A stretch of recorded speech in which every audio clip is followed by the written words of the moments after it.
Hello. Hey, Glenn. How's everything? It's okay. It's going.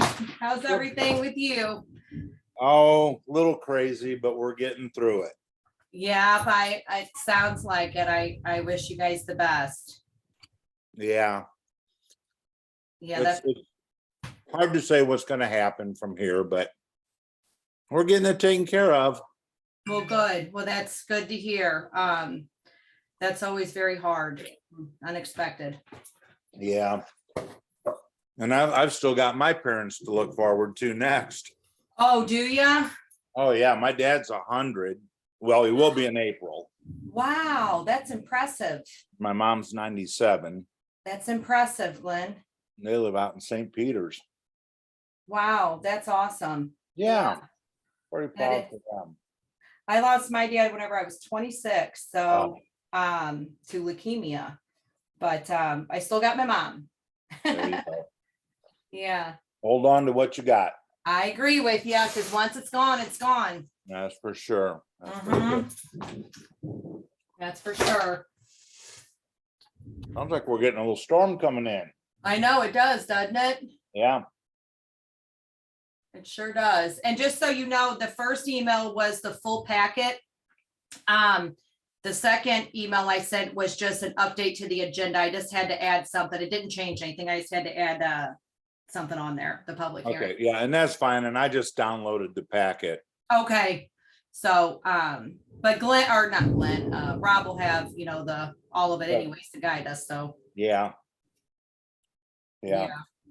I'm curious to see what Devin Ising's take is on everything.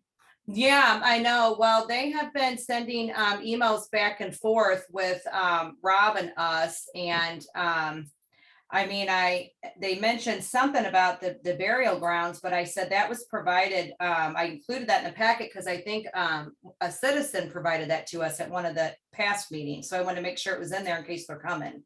Right. I don't know. Yeah. Now, I think she's concerned the property's right across the street from her house. Yes. And that's the park property. Yes. So, and I know that that's what I was just, and they're trying to do. There was Devin, I guess is their name, and Terry. Yeah. So they had concerns about, where they were going. Terry has passed away. His name is Terry Oberer. Okay. They went into that as a joint, and Terry passed several years ago. He was a mayor for quite a while and an alderperson. Oh, okay. So I misunderstood them. So whenever we had a meeting, it's been a few weeks ago, but thank goodness Monica was here. They were here outside the building. So she was at my desk letting people in this meeting. And then I was outside talking to them, and they were, older, and they wasn't here to join the meeting. They were like, well, we don't know how to do that Zoom stuff. So I was trying to get it set up in the courtroom so that if I invited them to come today so that I could help them, they could get on my Zoom and talk. You know what I mean? Right. So, but I think Rob's been trying to get a hold of them, and he hasn't been able to, but I have been emailing them, and I misunderstood. I thought that was Terry. No, her husband's name is Ollie, they call him. Okay. So that was probably Ollie that was with her, because Terry, gosh, I couldn't tell you how many years ago it's been. Nice man, great man. Very concerned with the city. Yes, I agree. So, and Devin as well. Devin was mayor when I came on to planning and zoning. Oh, gotcha. Okay. She's the one that kind of got me hooked into the city. I gotcha. So, all right. Well, I'm going to cut loose for a little bit. I got a few minutes before the meeting starts. I'm just going to hang on. Sounds good. Yeah, at 6:30. Sounds good, Glenn. All right.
Hey, Mary, how are you?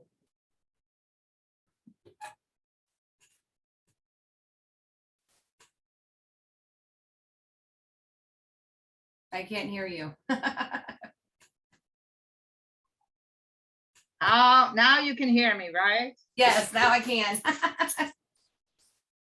Yes, sorry about the confusion on the agenda, the packet, if there was. I just made the packet's correct that I sent out. I just made a little change to the agenda, so I just sent that the second time only instead of the whole packet again. Fine. Is it storming there? Uh-huh. Well, it's making noise. Yeah, oh yeah, it's coming down. Here too. So that means my daughter's dog we're babysitting and he goes crazy with lightning, so. Oh, really? Oh, and thunder, oh my God. So we'll just have to, my husband's here, he'll try to silence him. It happens. Which office? Oh, you're at home. I was gonna say, which office are you in? Oh, no, I'm at work. I'm in Ashley's office. Oh, okay. Yeah.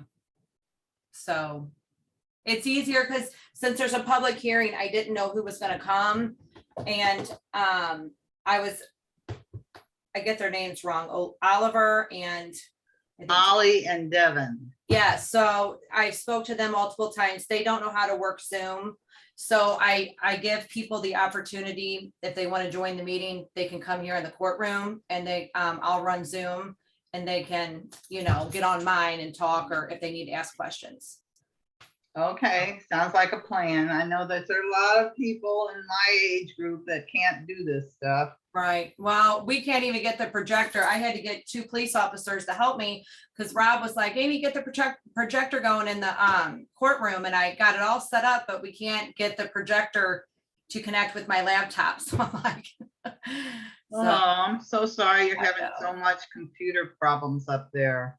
right. Well, hopefully it'll get, we met with another company today, IT. So we have really good options. So I think, just pick one and let's do it. Yeah, Yeah. let's do it. Yeah. Have you guys looked at which ones you like, or, because you're the ones that have to work with it? Right. Well, that Computer St. Louis, I really liked them, but then we met with that, it was Full Throttle today. And I liked them too. They're local and, a lot of, I think the CEO lives like somewhere really close here to the city hall, and, their office is right up on 30 across from Faith Church. So that was nice. You want to support local too. So, I liked them both. Really, either one would be fine with us. So, Well, what's their track record? Do they have any of their customers? Have you talked with them? or- they currently right now, hey Cindy, they currently have, Kirkwood. I wrote it down. I think they have Kirkwood and somebody else. Hey, They have a Cindy. few- Hey Cindy. Yeah, hi. Yeah, it's Kirkwood, and like he mentioned 3 other municipalities that that they take care of the IT, the fire department, I believe. I can't remember. It was a few. I've had a lot of meetings lately. My brain. Yeah. Yeah. Sunset Hills? Maybe it is Sunset Hills. Maybe it is. Yeah.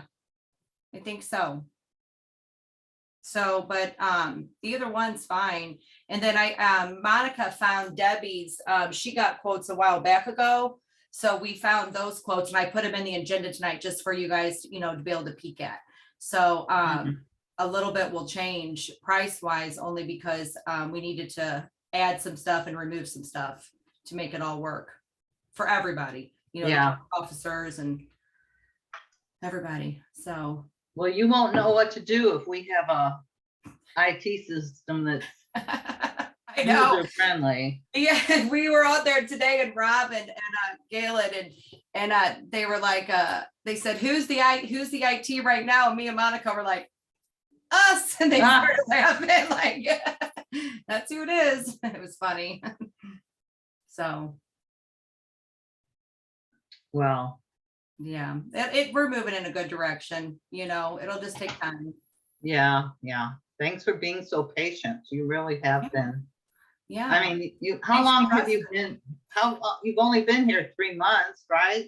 Not even, almost. Oh, Almost God. 3. I was gonna say Almost 2. 3 months, yeah, it'll be, I think I hired in July 5th. Oh, July 5th, yeah, so, yeah, but thanks for trusting me. Monica's real good, we work really well together, she's, Yeah, that was a good choice. yeah, it is, she's, I used to always call her my work mom, but she keeps me, in line whenever I get like on too many things, she'll be like, stop and focus. Trying to do too much at once. Well, that's hard when you got so many things coming at you from so many different. Yes. But Did we hire a administrative assistant? that's Monica. Monica is the administrative, Oh, I thought that you hired somebody else too. a court clerk. Allison, Oh, a part-time court clerk, yeah. Yes. To help Elise. part-time. Yes. How is that working out?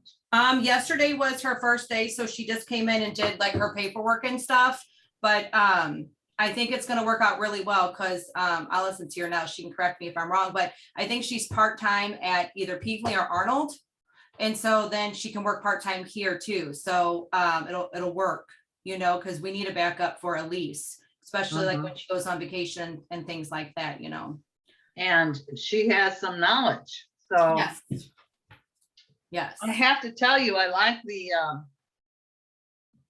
the changes to the minutes. Do you? Good, good. Allison got me in touch with a few of the city clerks at Arnold and Peevely, and they've been very, very helpful to me. So they sent me how they do it. And I know there's always a lot of confusion, you know, sometimes with who was there or not. So that it's just a typing errors is what it is. So that should cut down on the errors, you know, and it's a lot simpler and faster for me too. So I really liked it. I'm glad that you like it. It makes Oh, more good. sense and it seems to flow better and yeah. Good, good. Good. I took a little bit of Arnold and a little bit of Peevely and then made it ours. Like it a lot. It's easier to read those minutes with that. It is, and then I think so too, yeah. Yeah. Good. Hey, Amy, it's Caitlin Mary with the Leader. Hi. Thanks, Hi, thanks Caitlin. for pointing me in the right direction today with the agendas. Oh, yes, It's you're like welcome. I'm either totally missing it or they just have been crazy at City Hall. Yes, So all I'm the glad it was above. me not seeing it at all. Yes, no, that's perfect. I was wondering, because, you know, I think that they were doing it like in 3 different ways. And so whenever I was doing a webinar to try to learn, you know, how to do it, he kind of cut out one of the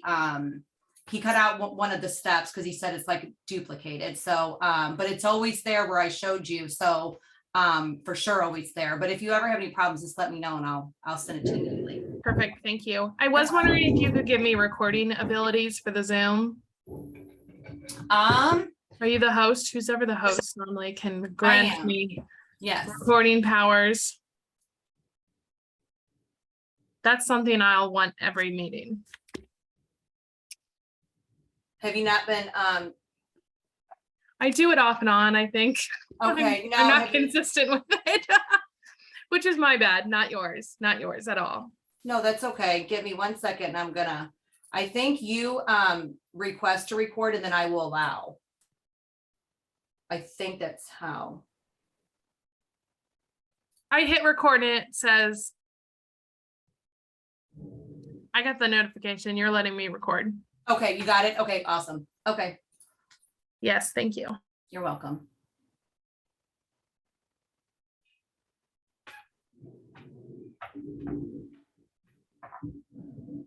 So do we have a full board tonight? I think so. Yes, we should. I haven't had any messages that anyone wasn't going to be here.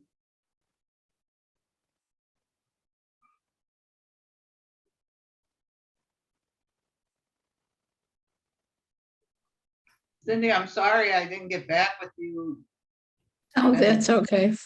I kept trying to call you back and it was like, Me We were too. at I think he tried to call restaurant. too. mhm.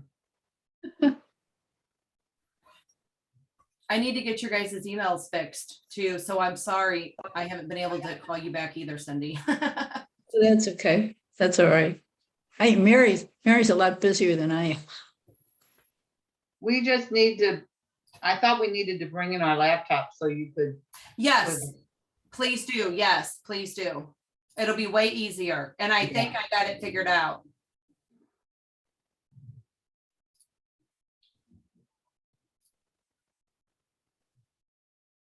There's Rob. Good evening. And there's Galen, who's muted. Oh, I'm muted. Anymore.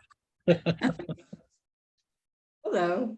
Oh, Glenn's in person. Wow. He's not on the phone. Good. No.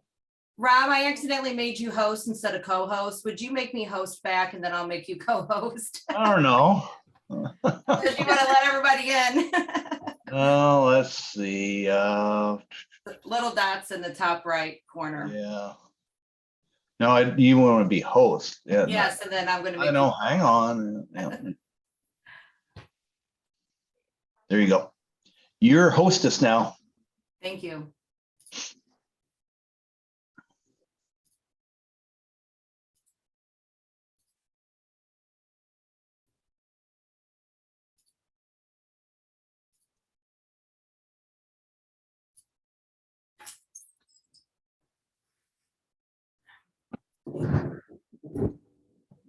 Excuse the background noise. We've got a pretty good storm coming through Burns Mill here. We do. Yes, we do. That last lightning strike was by our house. Oh, Right, Cindy? yeah. That one was close. Makes it shake a little bit. So, Hmm. well, tell you what, let's go ahead and get the meeting going here. So I'd like to call this public meeting for Burns Mill tax levy as of September 21st, 2022 to order. I will start first of all with roll call.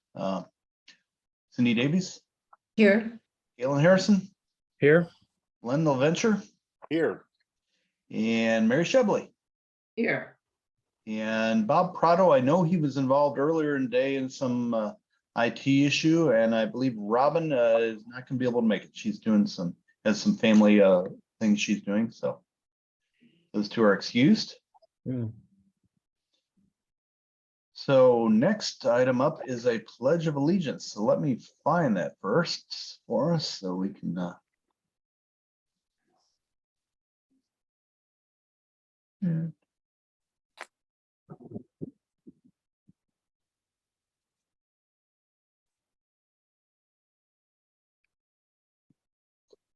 All right, so if everybody would please follow after me.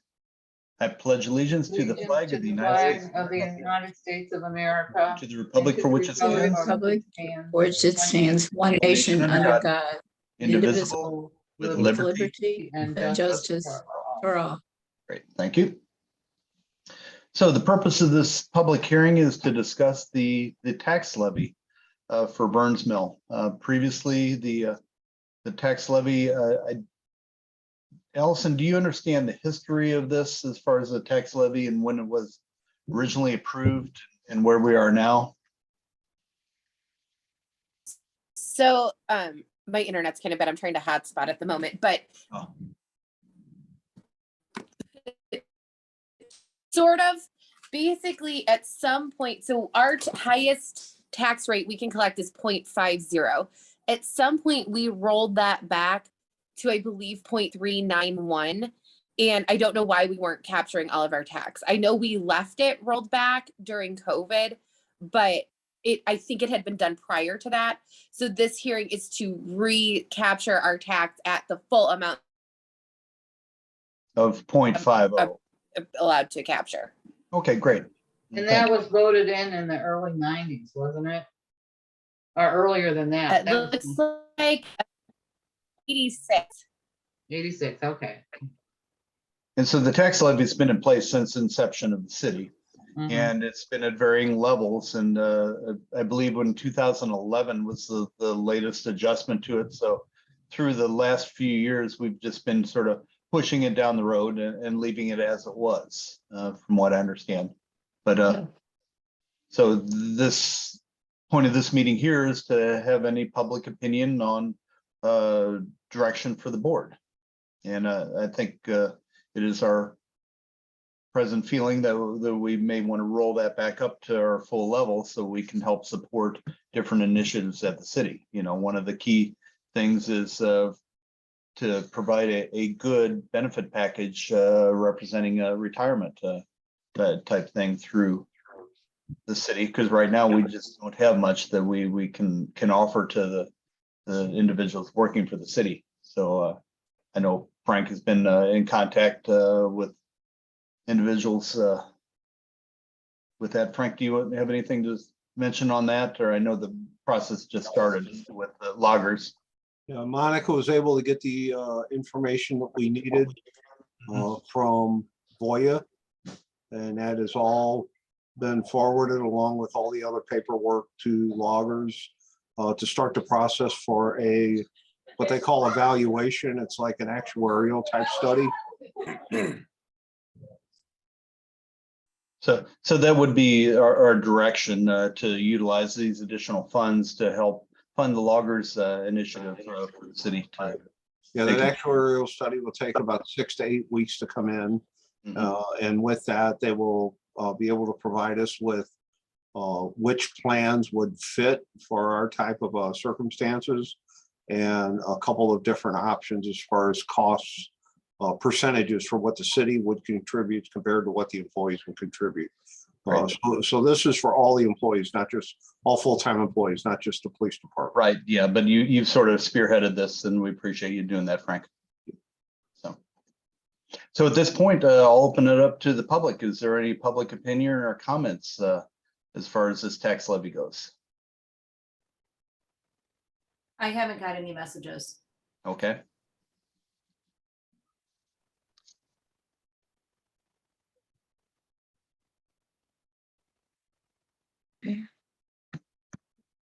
And we are going to have an additional meeting here at 6:45 for the Board of Alderpersons to discuss the tax levy and the direction on that. So once again, the purpose of this meeting that we're having right now is just for any public comment or concerns that they'd like to provide to the board.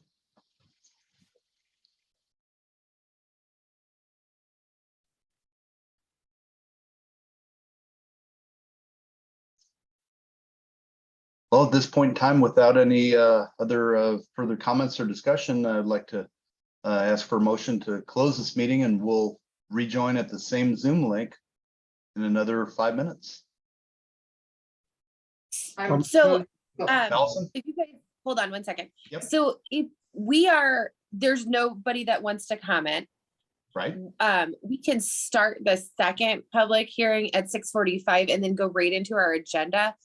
So Okay. long that we're still here at 6:45. So if somebody pops on and says, I have a comment, no problem, we can go back to that item. So Understood. we can go ahead and close this one, call the next one, and then start the regular meeting.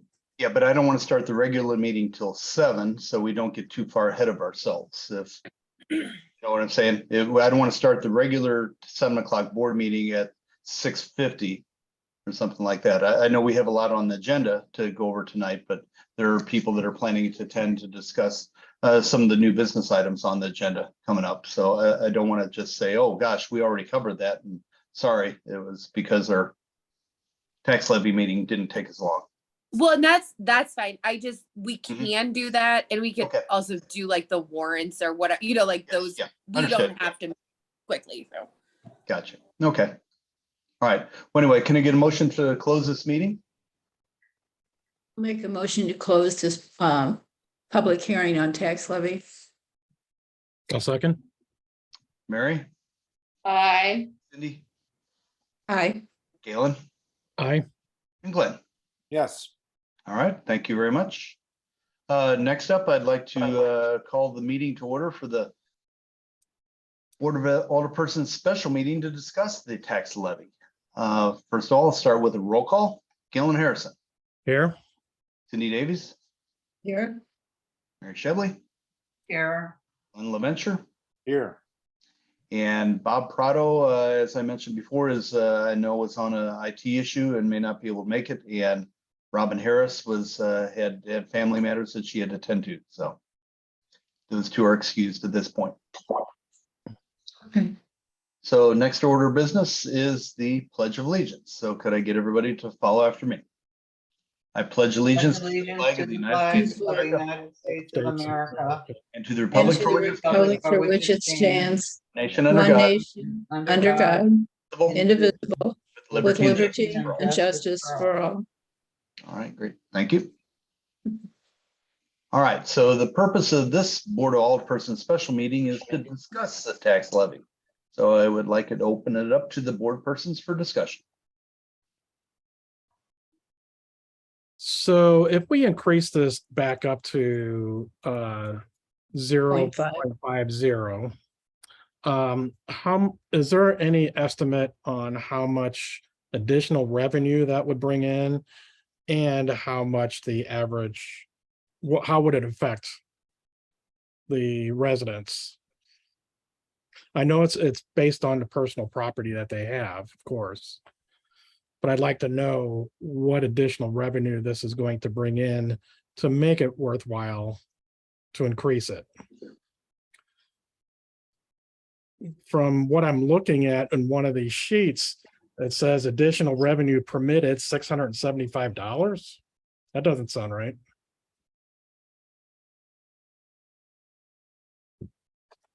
No, it doesn't, Galen.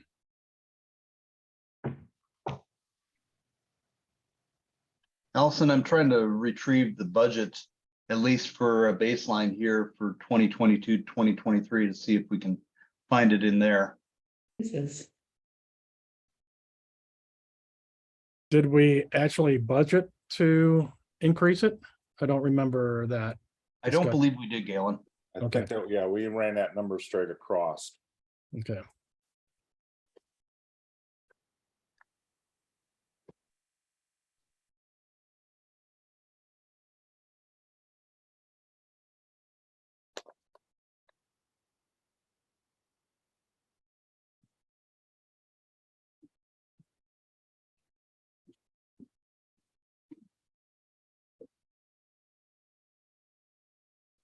All right, so here's our budget for this year. So it looks like we were projecting personal property tax at $41,373 for 2022 to 2023. And that was at the current rate of 3.5. Is that about where we were, Allison? We were at Three- point 37. 0.37. So we're talking about a 13 cents per hundred. yeah, so maybe we're Okay, gonna no. gain another 20 grand out of this. At the most. 15 to 20,000. And Galen, as you mentioned, it depends really what you own and what's declared on your individual personal property Sure. versus So I Or- think, can you guys hear me okay? yes, we can, Allison.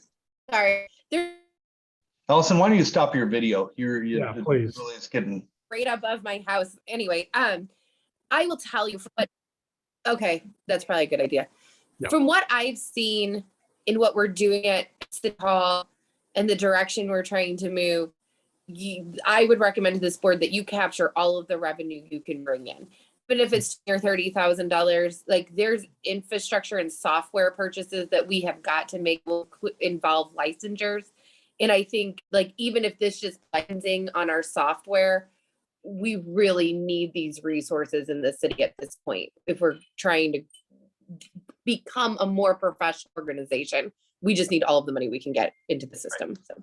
and additionally, for the logger system, we don't know what that's gonna cost, but we really need to offer something like that for the individuals who do work in the city. It's something I think that should be standardly granted to anybody that chooses to work here. it's I agree. I as do we, too. as we make professional decisions on where we work, a lot of that comes into play. What type of retirement benefits package do you get? And if it comes to, oh yeah, we were going to match 1% of your savings, or 2%, that's not much. So the loggers is something that's used at many municipalities, and it's proven it's worth.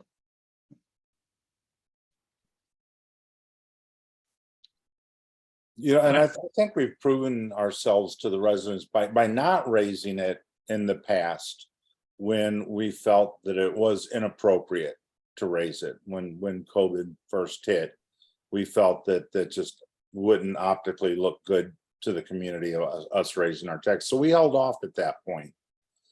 But now, as we know, the cost has gone up for everybody across the board, and that includes the city.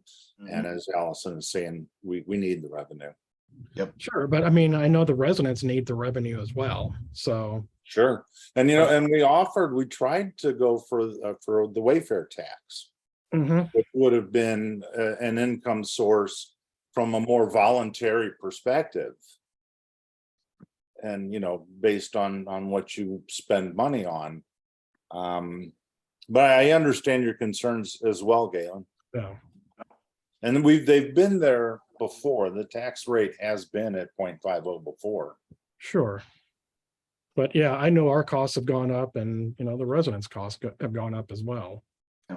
The inflation rates, so. Oh yeah. But we want to make sure that we give them the value, which is quality, Sure. quality government. Yeah. And to do that, we need the revenue. Right. I think it'll only be a few pennies per household, and I don't think anybody is going to be traumatized by that amount. So collectively, it might make a little bit of a difference. Yeah. I have a lot of personal property, so. Oh, I'm sorry. This is real estate property. This is real estate. This is real estate, okay. Oh, so this is real estate. So it is a bigger piece. Right. I thought it was personal I property. thought this was personal property. No, it's real estate, I believe. I think it's both, guys. I think it's a 5%. Applies to both Yeah, legs. applies to both real estate and personal. Okay. Well, that'll be more of an enhancement for the city, and once again, a good revenue source for us to tap onto. And once again, it's been approved. This is something that was approved by the voters years ago. And Sure. we've been sort of bouncing back and forth. And it doesn't say that we can't go back next year or 2 years from now and voluntarily reduce this. Correct. This isn't a permanent thing. So we just, I think we're in a situation here, city operationally and revenue wise, that we need to collect everything we can to keep ourselves running effectively and efficiently. Agreed.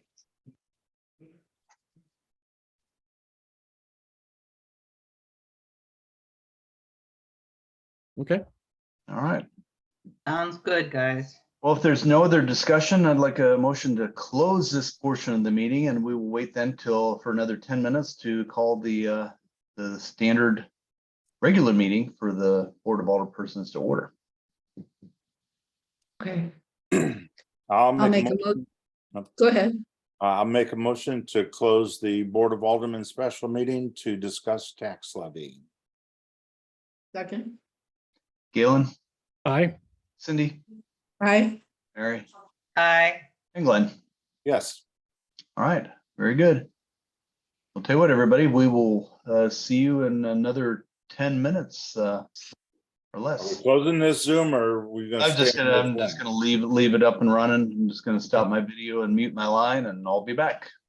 Me too. Okay, thanks, guys.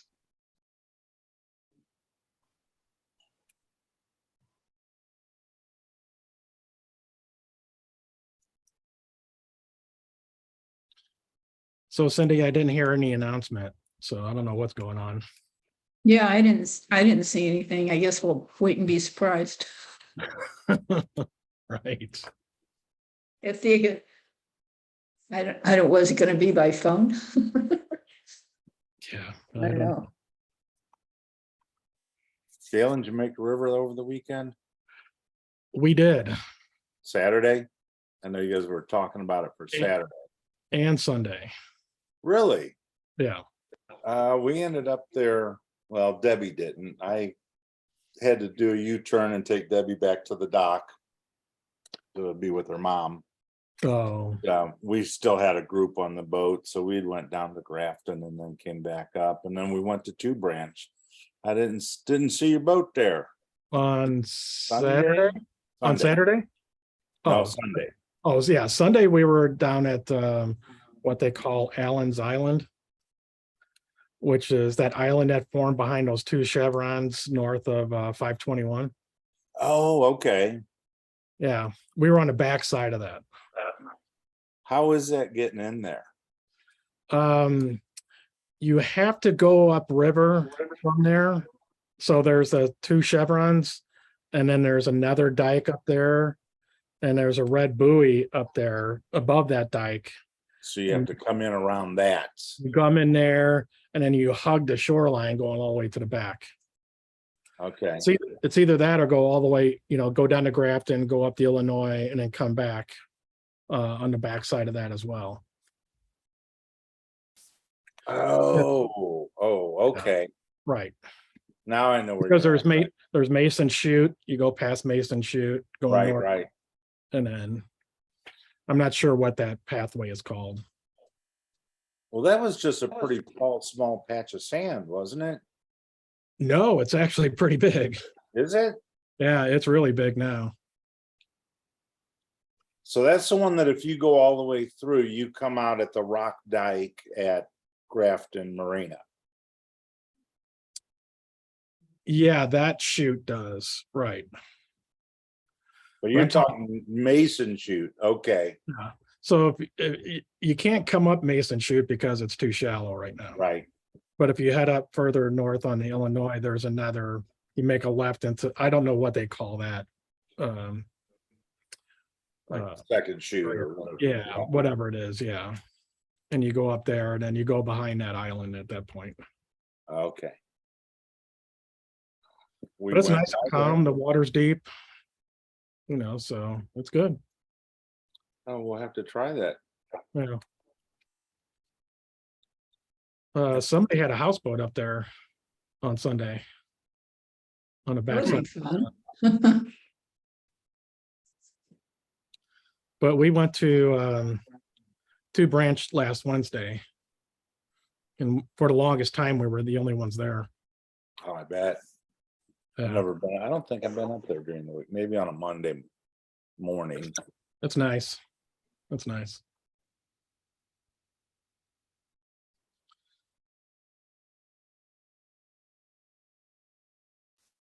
So I saw a photo that the pool is almost ready at Woodland. Just in time for winter. Hey, they've got iron up though for the restaurant. I didn't know it was going to be elevated, but it is. Oh, yeah, it should be. Yeah. Yeah. I didn't know they were putting in a restaurant there too. Yeah. Restaurant, bathrooms, shower house. So I heard that Port Charles is going to put in some rack storage. Really? Yeah. It's a great service, but man, it's labor intensive. Indeed. But they'd have to do it like Lake Center does with the split Right. rack. You would think. Yeah. You wouldn't want that whole thing enclosed. With lesson learned there. Right. Don't confine the fire. Yeah.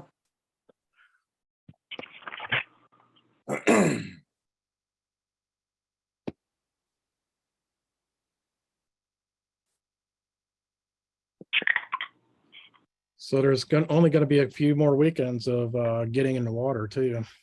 I know.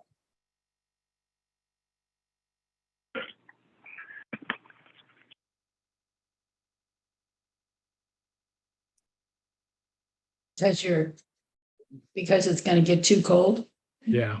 you gotta clean everything up. Yeah, it's a bit chilly right now to get in the water right now in the river. but it's about 78, I guess. So gets down to 75, it's pretty much done. Yeah. Yeah. There's that Goldilocks zone, too hot, and it's just like Yeah. bad water. Too cold, Oh. you can't get in it.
Looking at this letter from Nicole Galloway about that tax levy, it is personal property tax for property tax rates. So it's property tax.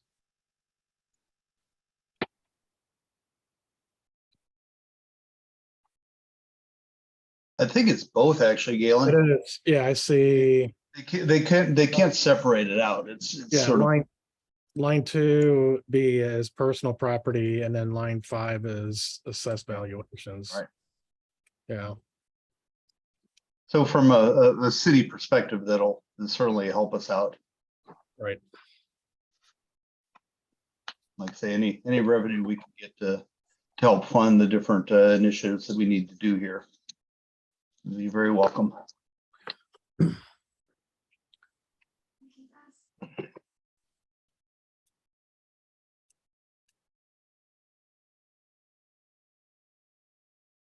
Doesn't look like we're going to see Mr. Prado tonight.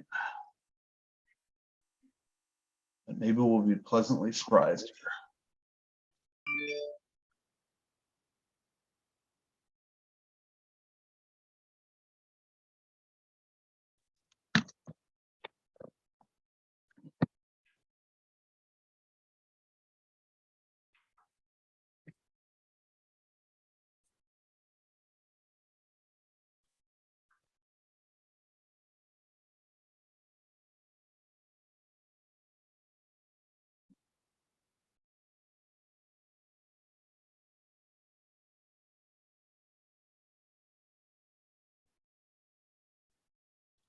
We'll stay on personal property.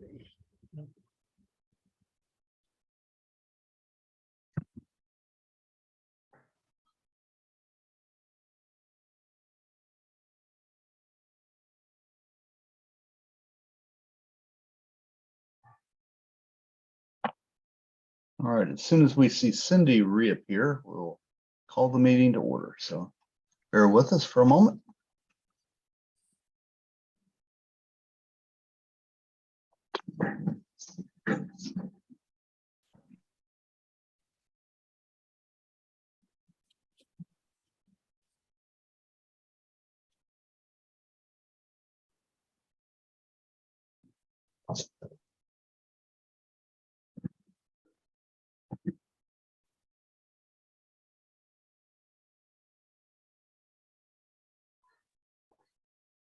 Oh, Cindy, see you're back. So, I'm sorry.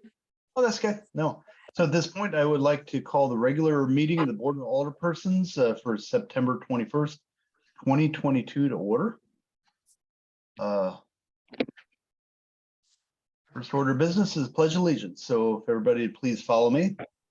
I pledge allegiance to the flag of the United States of the United States United of States of America. America. and to the republic And for to which the it stands, republic For which it stands, nation under God, one nation under God, God, indivisible, liberty and with justice for all. liberty and justice justice for all. for all. All right, thank you very much. Next item, we'll move on to roll call. Cindy Davies, Here. Galen Harrison, Here. Glenn LaVenture, Here. Mary Shebley, Here. And Robin Harris and Bob Prado are excused. So moving to item 4. Amy, is there anything we need to amend, or can we approve the agenda as submitted?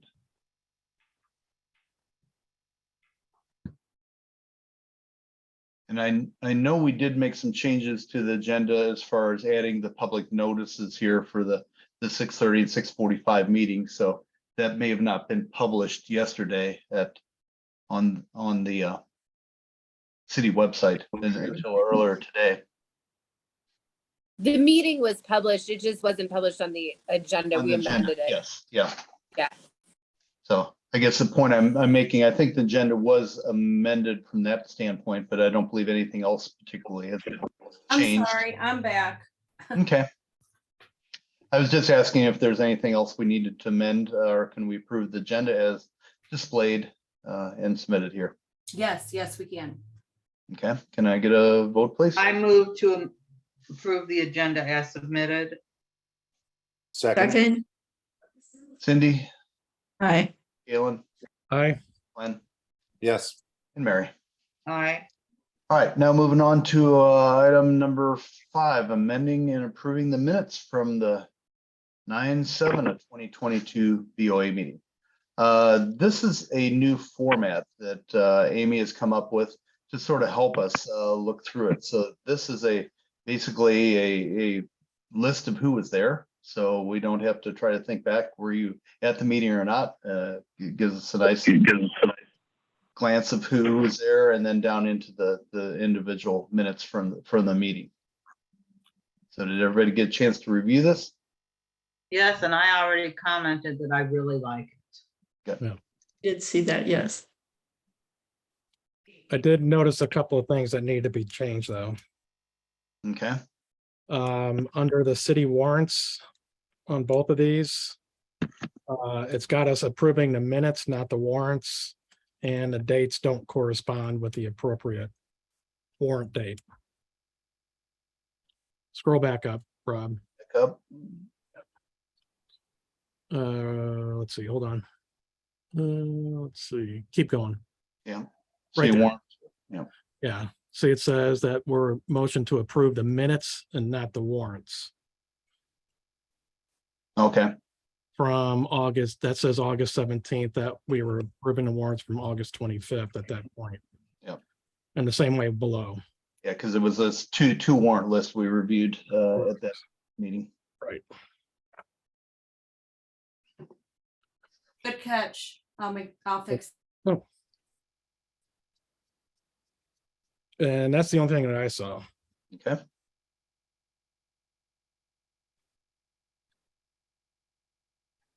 Well, I move to approve the minutes as amended. I'll second. Mary, Aye. Cindy, All right, aye. Galen, Aye. Glenn. yes. All right.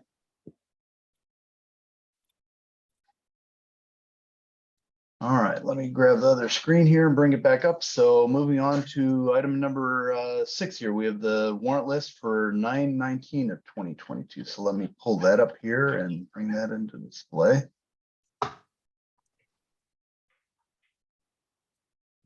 So we're reviewing a total of $33,507.57. So I have to say that I like the way the minutes are presented, but I really do not like the way this is presented. Yeah, Yeah, it's kind of hard. Yeah, there's a lot of Hard to redundant. figure out. Yeah. Right. And Amy, I know you're just sort of pulling this up out of the system we have, but we may want to look at the formatting of this to make it look a little bit more readable so we can understand what the payee is and the. Can you hear me? Yes. Okay, good, because I'm on the laptop for the public.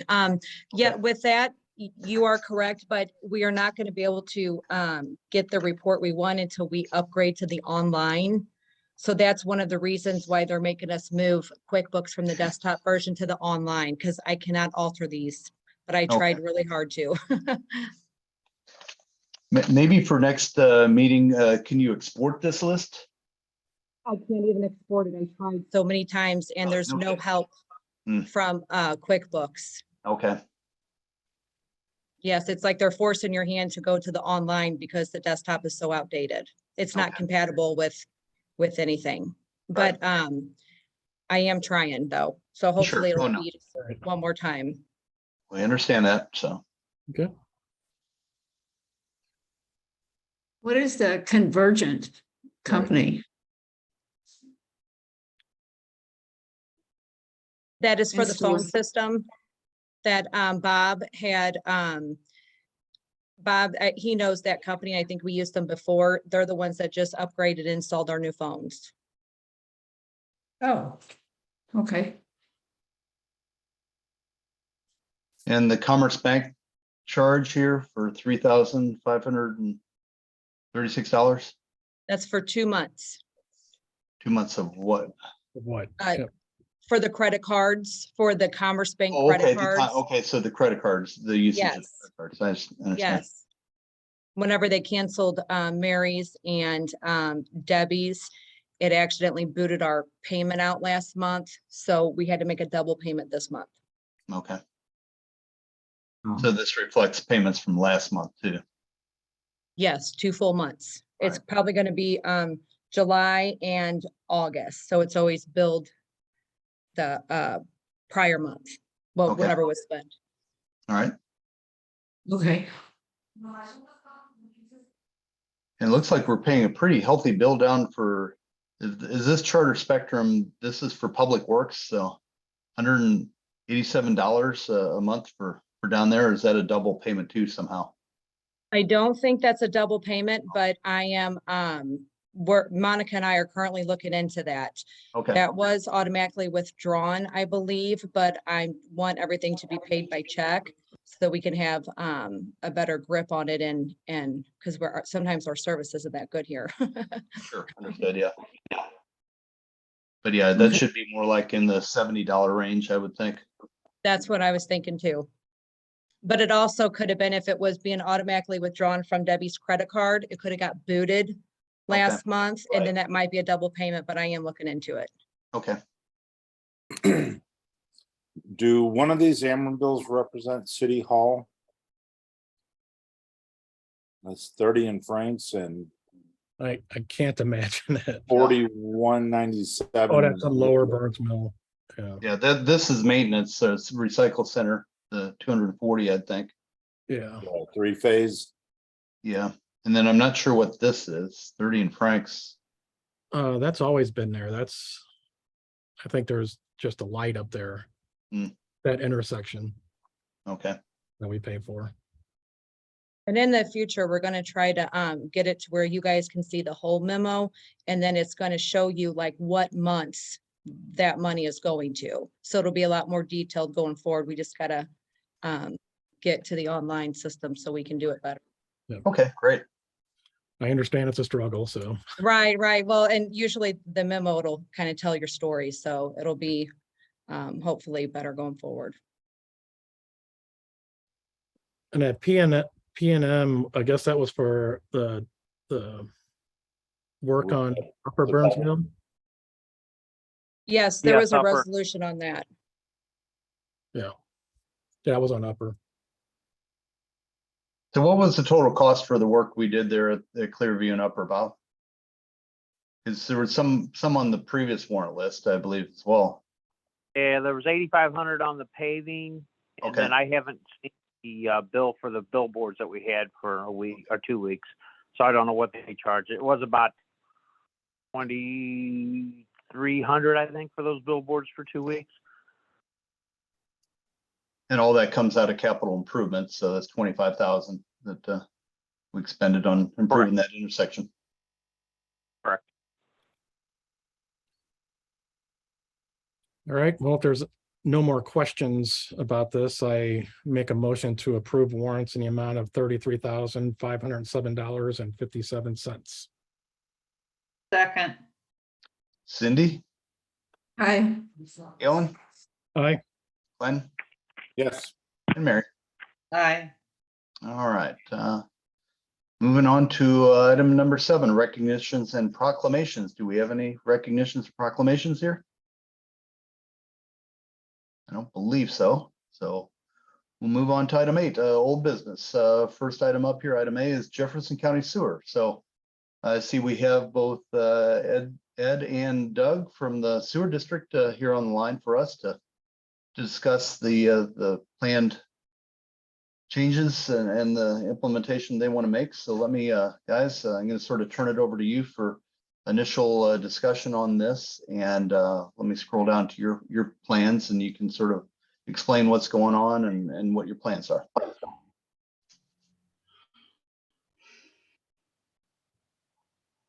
Okay, so we brought this to the board about a year ago. Can everybody hear me all right? Yeah. Yes. Yes. Okay, good.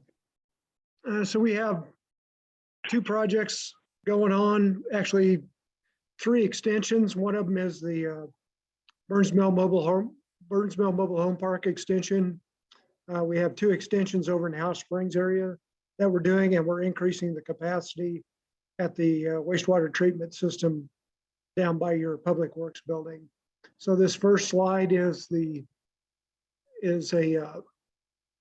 extension we're going to do from eliminating the Burns Mill Lagoon and eliminating a pump station we have in Silverstone that has a lot of issues. We get a lot of odor complaints from Silverstone and Old Mill from a force main line that pumps up through Silverstone, dumps into Old Mill, makes its way all the way around to original pump station and pumps over to our treatment plant. It's kind of a weird arrangement, and we're going to clean that up, put a gravity sewer out of Silverstone down to the old Burns Mill Lagoon, and then pump it all out around, get it out of Old Mill and out of Silverstone, and just pump it around to our original pump station and then on over to the treatment plant. So what you're looking at is the red is the force main line. The green would be a gravity line that will kind of follow it along.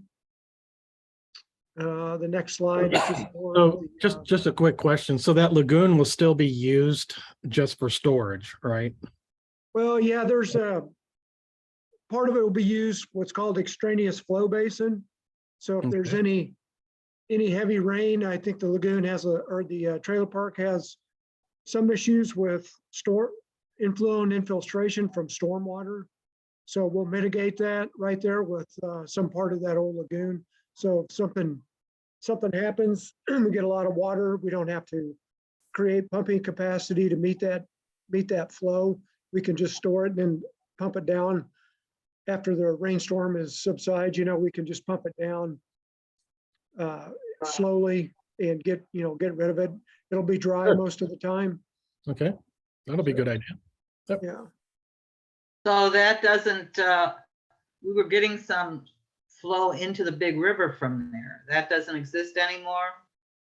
That will then, so that lagoon has a permit to discharge into the big river. It actually discharges right there at Lower Burns Mill Road and makes its way over to Big River through a ditch or a small stream. Yeah. So it will go to the river, but it'll go over to our treatment plant, our new treatment plant that we'll have in Burns Mill. And same flow, same amount of flow will go through the new treatment plant and be discharged back into the river. So you're allowed to run that overflow into the big river without being treated at all? No, we will not put overflow into Big River. That facility will now be closed down, and everything that comes to it will be pumped to the new treatment plant over by the Public Works building. Okay. Good. But how much can that handle in the event of a major rainstorm, a 5-inch storm? Would it have the potential to overflow, or I'm not a. Right now we don't overflow anywhere. We did have some backup issues in Silverstone. We did a temporary fix. DNR let us do a temporary fix on that to sort of pipe off into a creek when that happens. And that's only happened twice in like the last 2 years that's ever done that. And we had some pretty significant problems. We had about 4 homes down there in Silverstone that would back up. Yeah, I believe it One was of them- these 4 right at the bottom of Silverstone. They were experiencing quite a few issues with sewer backup. And I believe your work, as you stated, has helped mitigate that. Yeah, the one there on the bottom corner by the entrance was pretty chronic. I think she had half a dozen backups in her basement.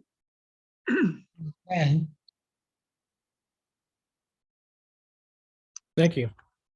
So then rolling on down, your proposal is to come around the turn here. Yeah, and this is it's a force main line, so it's much like a water line. It'll probably be made out of HDPE pipe, which it can be pretty seamless, not like the old lines that had joints every 20 feet. So we prefer to go with HDPE pipe on these force mains because it eliminates. They do fusion welding on all the seams. It's a much better product for pumping down, and you can get it on a roll, which will help. They just string it all out along the road and dig and bury as they go. We did this on a subdivision over in Weber Hill Terrace on the other side from Burns Mill and Highway 30, on the other side of Highway 30, and it seemed to work real well. We did it on a force main repair we did in Raintree, about 750 feet of it, and it worked real well. It solved a lot of problems. We'll probably go with that in the future. What are these little circles here indicate? Those are boring locations Okay, for the drilling so we can determine what's exactly there before we start excavating. okay, so there wouldn't be anything visible anywhere along this line. No, How deep are you going there? 42 inches to the top of the pipe. So be a 6-inch pipe, so not much deeper than a water line. What if you hit a water line going across there? What if we hit it? Yeah, well, I mean, there's other places further down here that have water service, and the water service runs the light right along the edge of the road there. Yeah, we have maps of all their water service. So But I mean, we're- from the resident's perspective, if a residence has water service off the water main there, and you're digging, we'll there. cross under it probably, well, we'll if it doesn't get probably crossed under and gets damaged, who's responsible? we would fix that. Okay, I mean, at we no just, cost to the residents? yeah, we just put a force main sewer in for 150 homes up in Weber Hill, and we were in and around their water lines and water service line through the whole subdivision. So, And then you turn down from here, going down Beach Drive, yeah, and then tie into something here, connect to yeah, there's an existing manhole right there. So does everything just dump in that manhole and then somehow get to your treatment, the facility then upriver? How does that happen? There's a gravity sewer line that runs around to Reginald from right there. It Okay. runs around that lake there and makes a loop around and comes back to our original pump station. This is. So Reginald is over here at this portion, Yeah. somewhere over here. Reginald's a pretty big pump station. It receives sewage actually it receives all the sewage from Burns Mill goes through the Reginald pump station. Okay, So Old Mill, kind of the older section, Silverstone, all the way over to Walnut Ridge and Lake Monowese and Boat Road and all those areas all come down through Reginald. so does this work do anything to eliminate the line going through Old Mill, or the Old Mill is still going to utilize their line? I No, guess. we'll just abandon that line. That line went up through Silverstone and then cut across Upper Burns Mill Road. There's a house, kind of that last house going up the hill, cut up through their side yard up into the top of Old Mill and discharged in a manhole.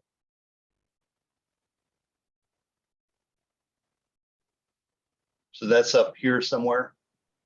Um, I think it's around in here. no, it's a little bit, it's the next house. It's right in there, right to the backyard.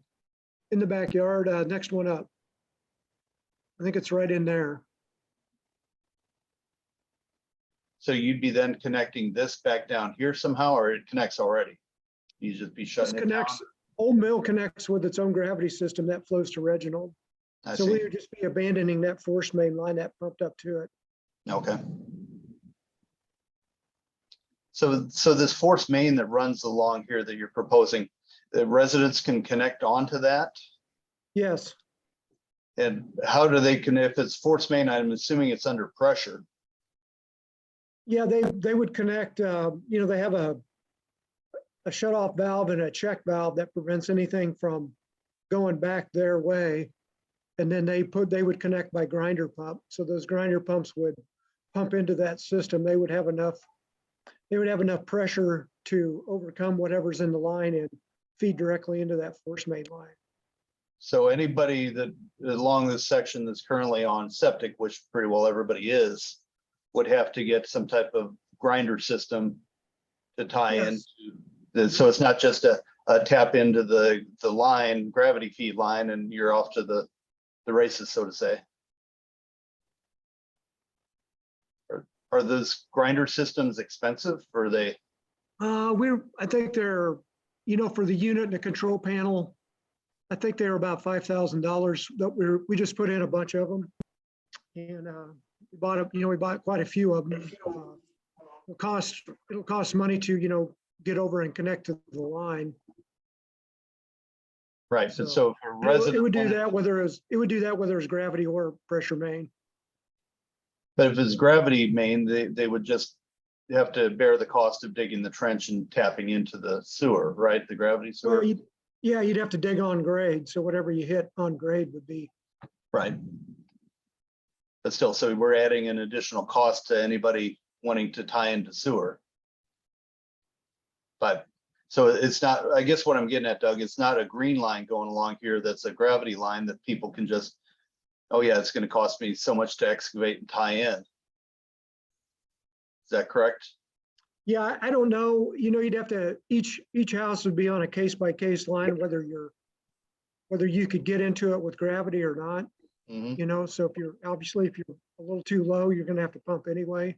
Right. So, Understood that, but if you're on the high end of the hill here, coming down like this house here, they would still have to have that grinder system because they're Right. way up this house and these guys too.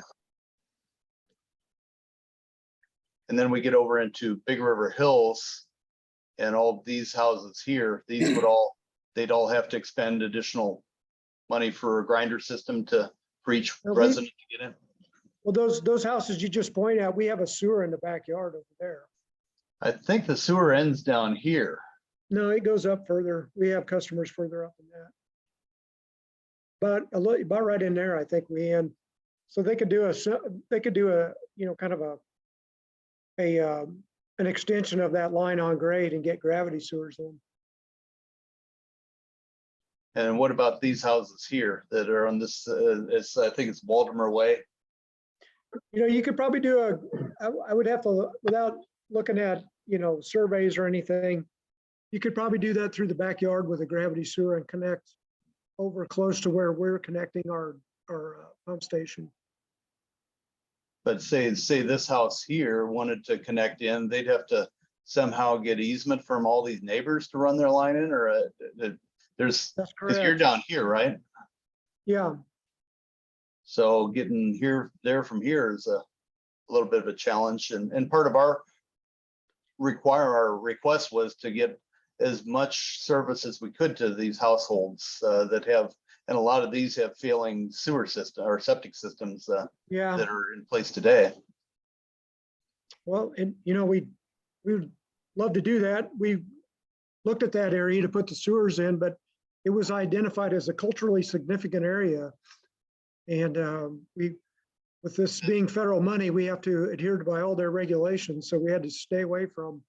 Originally, we looked at putting it down Waldemar Drive, but it kind of showed up as having some culturally significant evidence of, some prehistoric, or not prehistoric, but some, archaeological finds over there. So we opted to, so the archaeologists we had looked over on Beach Drive and said, well, it's significantly modified already. It would be a good area to put that sewer main. So that's kind of what we're sticking with. Okay. So it doesn't really address these people here. And your pathway here was, I guess, because part of the complaints I've heard is that the city doesn't have easement where your red line goes. So this is private subdivision here. I know all this area is privately owned, and the city easements maybe 5 foot off of the road. So how are you gonna get easement from people that don't want you tearing up their yard? We'll have to work with them to get them an easement. Or What if they don't give you one? You can't. We haven't run across, we've done this quite a bit over in House Springs area. We haven't run into anybody yet that has refused an easement. Because the other alternative would be running down the road or the edge of the road where you do have city easement. And one of the things I'm concerned with that you have on your plan here is this bridge here that's identified at the S turn. Well, a year and a half ago, a truck drove down this way and ran off the road and went down in there.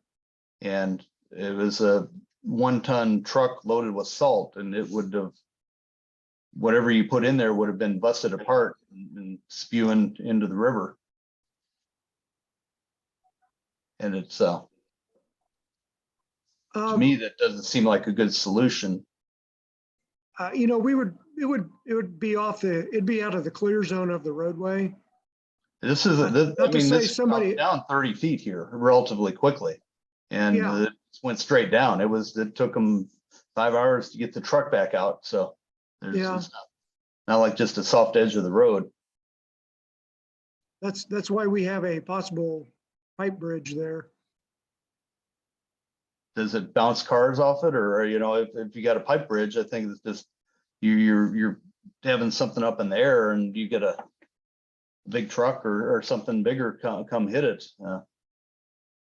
We would probably be out of the clear zone of the traveling public there. Once again, as I think we'd like to look at that a little closer than and further up here.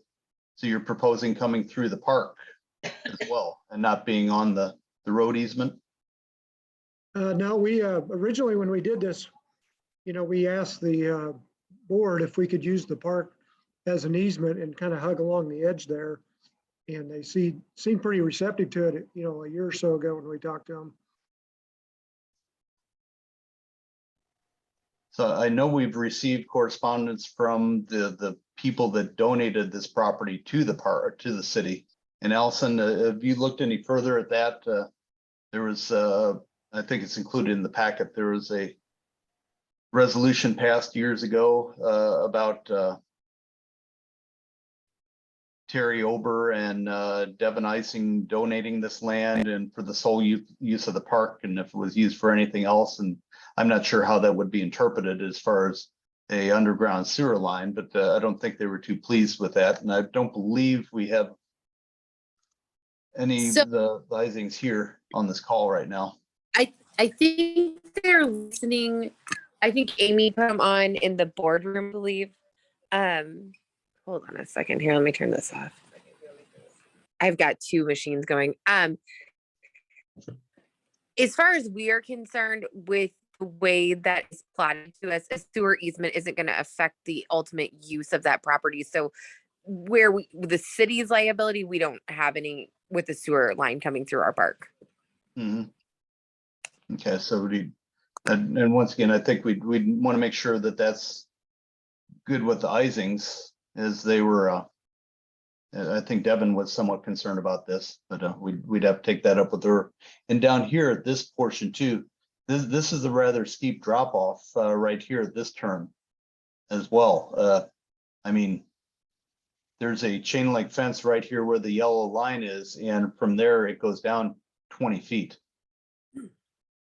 So Doug, I don't know if your team's been out and actually walked this area here, but that could be another problem area. Yeah, we've been out and looked at all of it. Yeah, this is Ed Saving with Horner and Schifrin, and Yeah. this is the red line is more of just an approximate representation of the alignment. At that location you were just talking about, we would actually pull that one towards or away from the road so that we could cross it at a more general angle, or cross the creek at a general angle, and then push back up closer to the edge of to the right of way.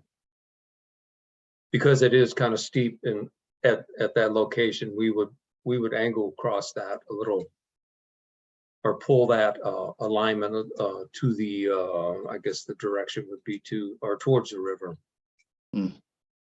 So you'd be further down in the ravine, so to say. Right.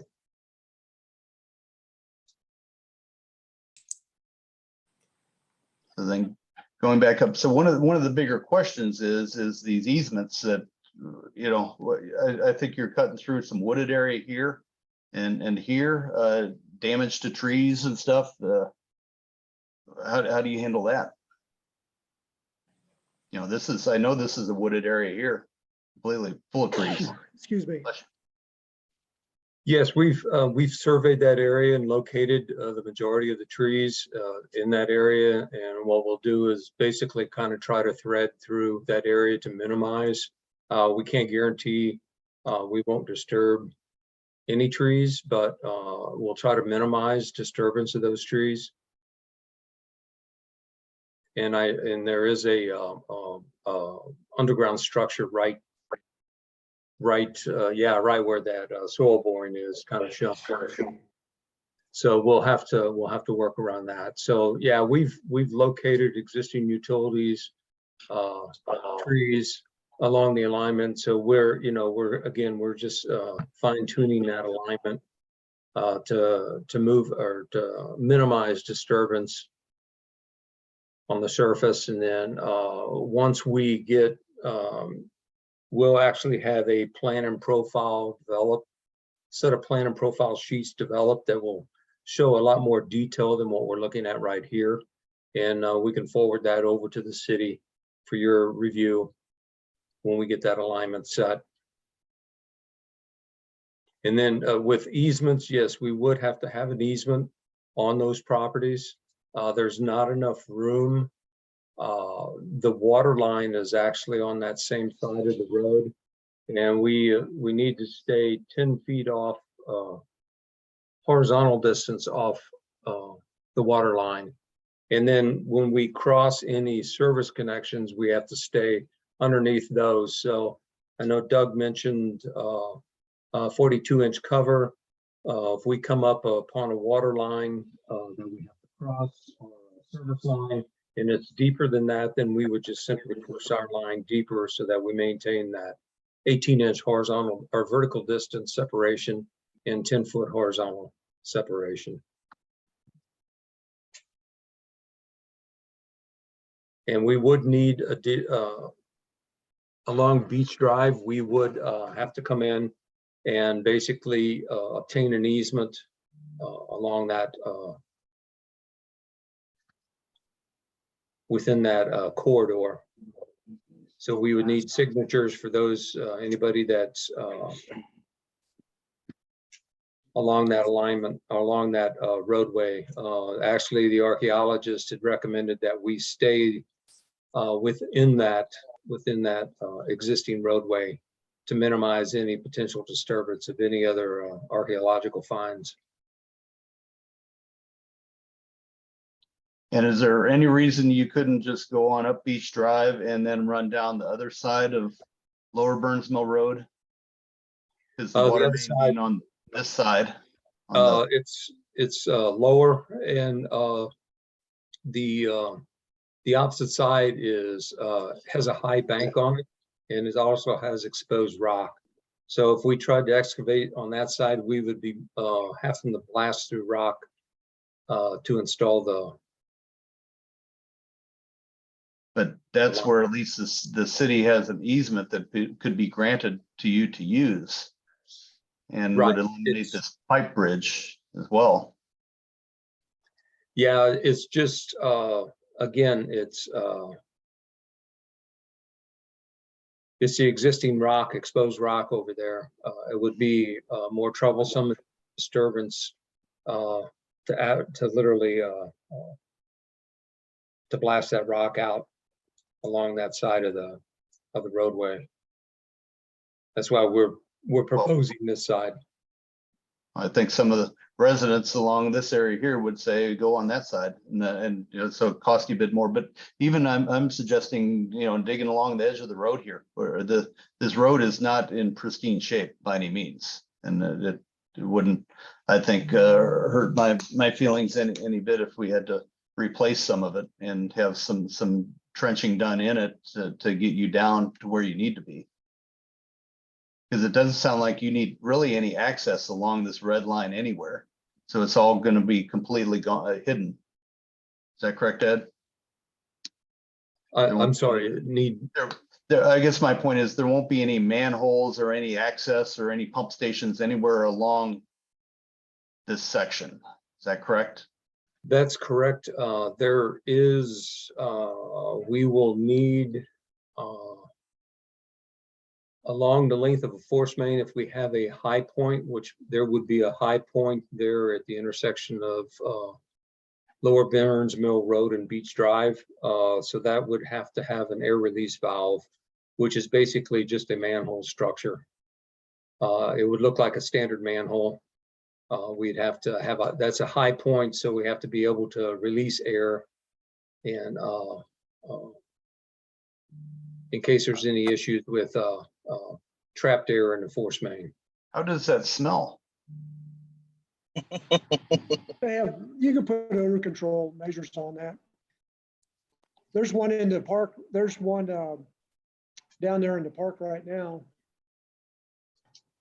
Yeah, we're not releasing a large amount of air. It's just that over time you can trap air bubbles in that line, and if you don't have the capability to release a little bit of air now and then, it builds up and actually reduces the capacity of the pipeline. Okay.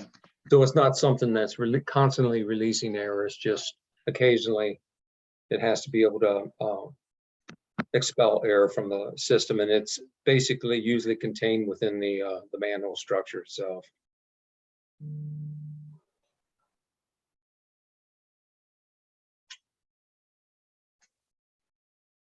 Okay, so going on to some of the questions that have been submitted, I know I've collected some and sent them to you. One of the first things that I got barraged with when you first started doing the boring is people are like, well, what's going on? And you'd stated a letter was sent out, but now I understand the letter was sent out in 2021 for work that's done in 2022, like 18 months later. Is that correct? Yeah, unfortunately, it was my fault. I should have sent a second letter out. We sent an initial letter out when we started surveying along the alignment. And it did indicate, you know, we would be doing surface boundary and topographic survey with follow-up geotech investigations. This is a fairly large project, and there's been some delays along the line. So it was almost a year later before we were able to follow up and come back with the boring locations. I should have followed up, sent a second letter out reminding people that we would be coming back with soil borings. Yeah, I think a lot of people were caught off guard by that and weren't aware of what's going on and why somebody's digging in their yard, so to say. So if this is federal money, did I understand that federal money is being used for this project? Yes, it's a loan to the district from USDA Rural Development. Does that allow for any assistance to lower income property owners along there for their sewers to be installed or connections? A wave of I can answer that. 2 years ago, we did a a grant application through the Missouri Department of Natural Resources for a regionalization project. And we were denied because the area has a high, medium, high income rate, high, medium income. And it didn't qualify for any DNR assistance. And in the last round of ARPA funds, the American Reconstruction Act, we looked at the areas and we had to choose a project that had a lower median income that was closer to the state average in order to qualify for a loan. So this area does have like a pretty high, it's got like about a $67,000 a year median income for it. So it really doesn't qualify. The only way it would qualify if your sewer bill was 2% of your MHI, which would be about $130 a month.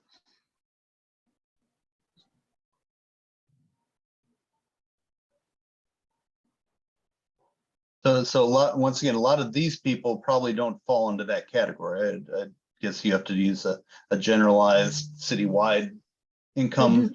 Yeah, they do it by census tract, or a lot of times they do it by municipalities.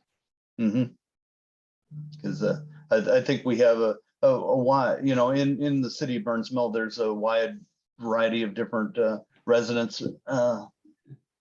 I'm trying to figure out the right way to say this gently, but there's lower income areas and there's higher income areas, and I think this area here especially is somewhat of a lower income area, and for them even to have an additional $55 a month sewer bill, it would be challenging for them, much less saying you have to put a $5,000 grinder system in plus trench from here to there wherever the gravity sewer ends. I agree completely with that. And myself and the Missouri Association of Sewer Districts have argued with DNR to use the bottom quartile of the house of the income surveys they do, because it's a more fair representation of who can afford the sewer rates and things like that. But Missouri Department of Natural Resources, the Financial Aid Center for the State Revolving Fund chooses to use the medium household income as the basis for lending or granting money.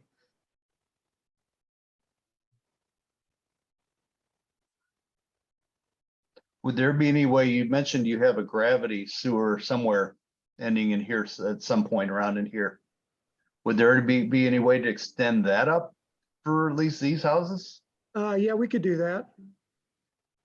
Because that would at least allow these places, because I'm assuming their septic now probably travels out back in some fashion, not out front. So it might be effective for them at least to be able to. I mean, it kind of comes down to how many people want sewers and how we can do that project, because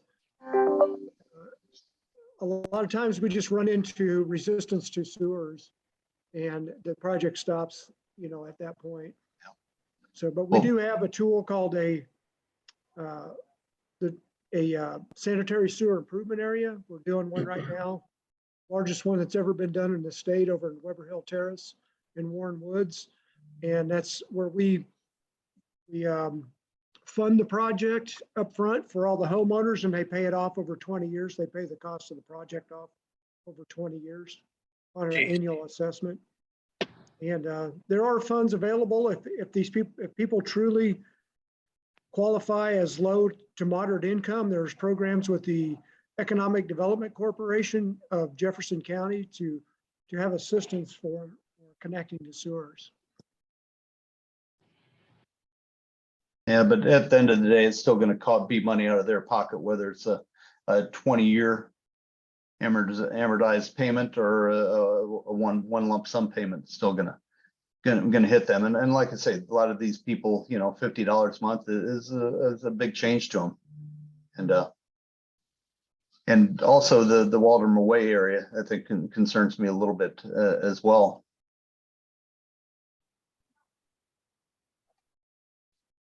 So some of the other questions that came up, I think you talked about Beach Drive and the archaeological impact of that, and you try to stay on the road, provided you had easement from the Big River Hill subdivision to do that.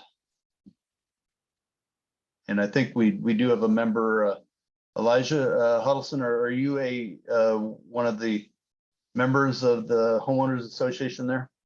Yes, sir. I'm the president. Okay. So from your perspective, easement granting for that, it still doesn't address any of our issues here. And, I know people aren't going to come running out of their front door waving, saying, let me connect. Right. The majority of the houses on Beach Drive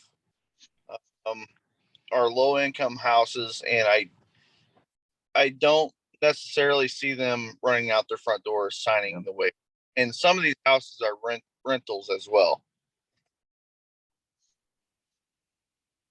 So Ed and Doug, with this line going in there, would there be a requirement for these houses to tie into that?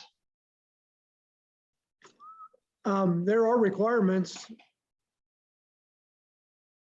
by the county and by us and really by DNR that if you're within so many feet, you're required to connect. It's not heavily enforced. It's not really our position to force people to do anything that they don't want to do. Mm-hmm. But yeah, those requirements are out there. See, in the ditch here behind 3926 Beach Drive. Whereabouts is that, Elijah? Right there where your arrow's at. Okay. Would it be since the sewer's already behind the houses there, couldn't you guys run that line up behind them and shoot over at lower Burns Mill Road and Beach Drive? No, that line really doesn't have the capacity for that. That's an 8-inch line that runs up behind those houses, and we're connected to a larger line down at that intersection. So there's no possible way to put a larger houses. If you're already running up here in some fashion, just to run on up there with this bigger red line, as well as a gravity line for these houses. And then you can connect on both sides. You can connect all of them. There's like 10 houses here on the right, and then there's 10 houses on the left. That would make more sense. That way you get 20 houses. We already have a lot of those houses connected. Just the first 3 on Beach Drive. Well, actually the first 2. Just the first 2 on Beach is connected to that. Yeah, I think we're connected way up on the other side though. I mean, the sewer line runs quite a ways up there. Yeah, just to the first 2 houses on Beach, and then the first 2 houses on the other side. Those 2 right there.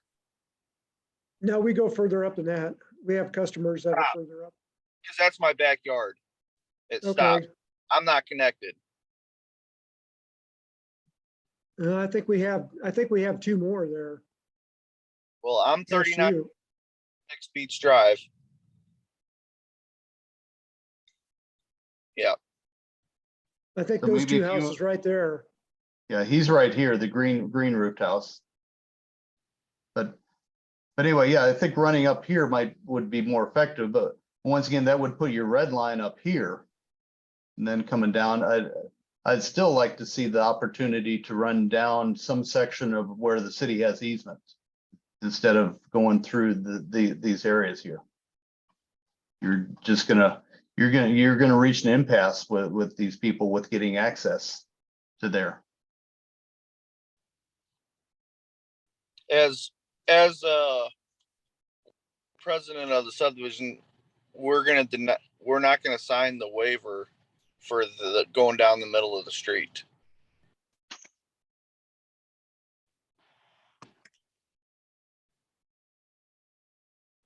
We would consider going behind the houses.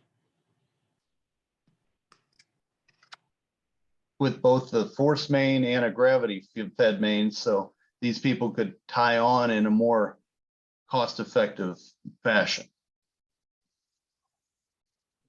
We would be okay with that.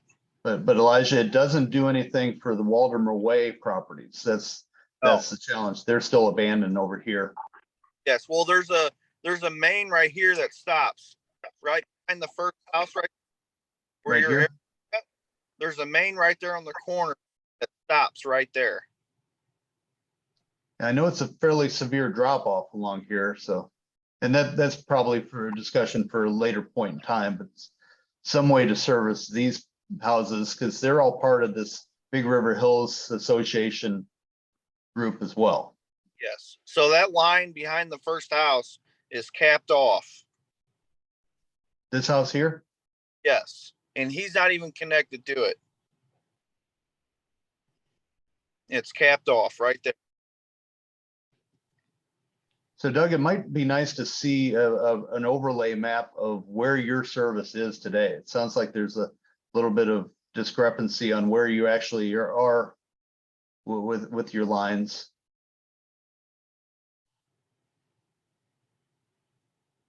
Because this may have to be modified here, where your high pressure main goes.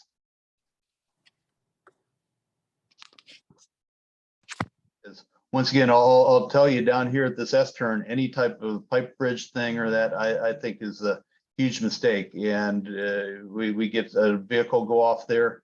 I've seen vehicles come this way and go plummeting down there as well as this way. And I don't care how well you reinforce that pipe. You get a 3,000 to 6,000 pound vehicle hitting it at 30 miles an hour, it's going to blow it apart.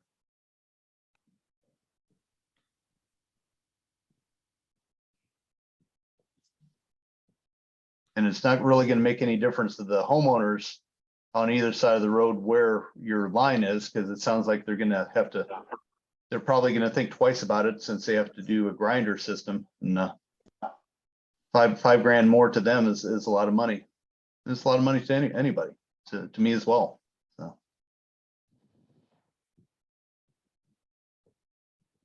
So at this point, I see there's other people on the line here. Would anybody else like to unmute their line and propose any comments or suggestions or ask any questions?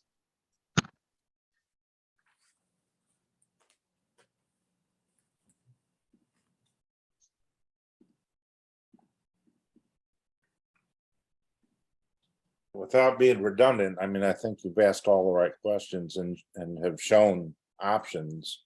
Mhm. We know that there's going to be pushback for the way it's proposed right now. Yeah. So,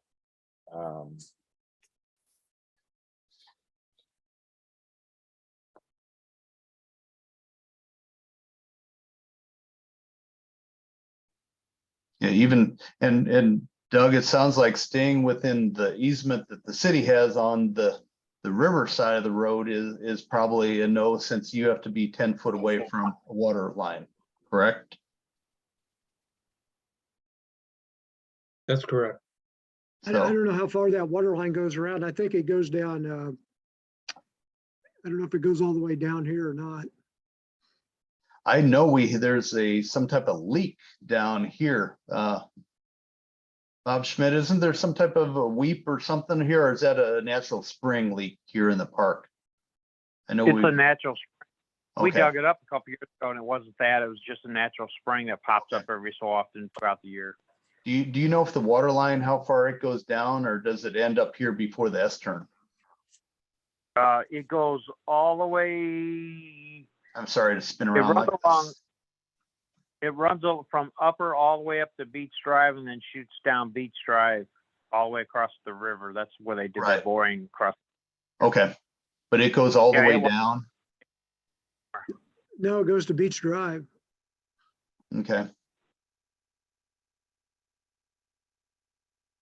But I mean, I'm asking, does it go down Lower Burns Mill Road towards the park?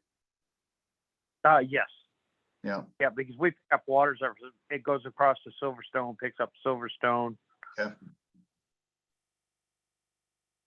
So you're gonna have to be fairly far off if you have to stay 10 foot away from that main line, you're gonna have to be pretty far ingressed into this area to avoid that versus being, like say, on that side of the road. Yeah, that water line is basically laid right on the edge of the road. Yes, yeah, on this side of the road here. Right.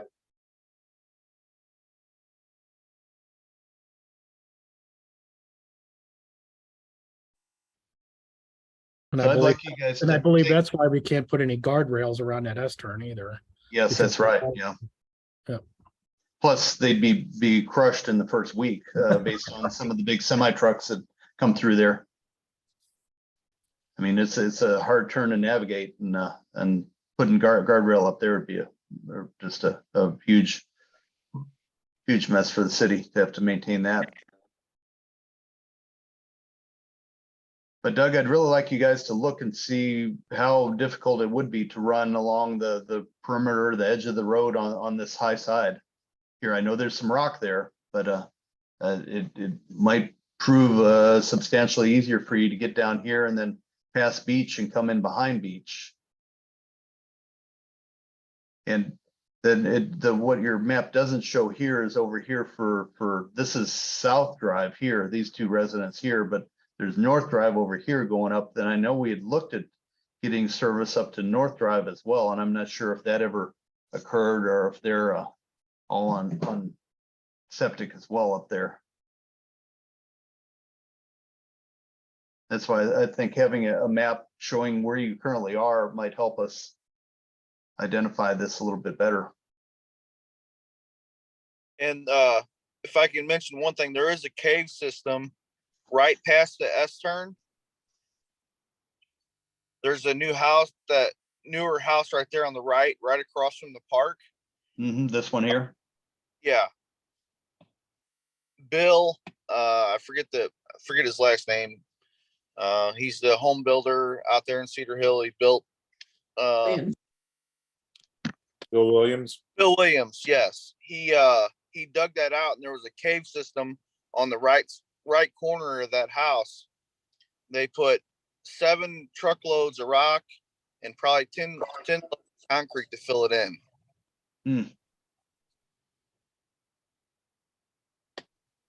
So we gotta consider that too. Yeah. And they never filled it in. Is there any concern for individuals with wells along here too, rather than being on city water?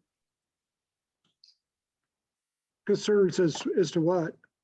As far as any leaching or anything or contamination, I know you say it's a contained pressurized main.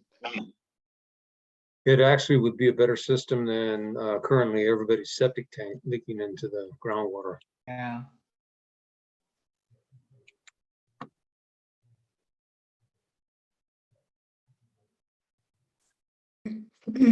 So what's the next step? Well, we need to finish our borings to go through there to see just exactly what we're looking at for rock excavation before we can make any analysis about moving to one side of the road or the other. Okay. And these other areas you'd like to go through, I don't know how you would go back and reopen a archaeological study that's already been accepted by the rural development people. If we did do an amendment on that or what. Well, if we're talking about just going along, once again, the thing we're trying to avoid is here. This is what we understand is the Indian burial ground, or however you want to refer to it, historical or archaeological site. But going up behind these houses in an existing, basically ditch and somewhere where you have right away to potentially here already. Seems like it would eliminate quite a bit of issues here. I know it doesn't address anything here, but that would have to be discussed as well later. Yeah, you'd have to run that past the archaeologist, but typically anything above the flood area is going to be classified as potential area. And if it hasn't been disturbed, even though it is a ditch line, there's, that's a potential area. And there's numerous areas cataloged through this whole site, through this Bemler motor. I mean, there's at least 29 sites they identified. I think we sent that archaeological study over to you to look at. And I think there was like 29 different sites identified through this area.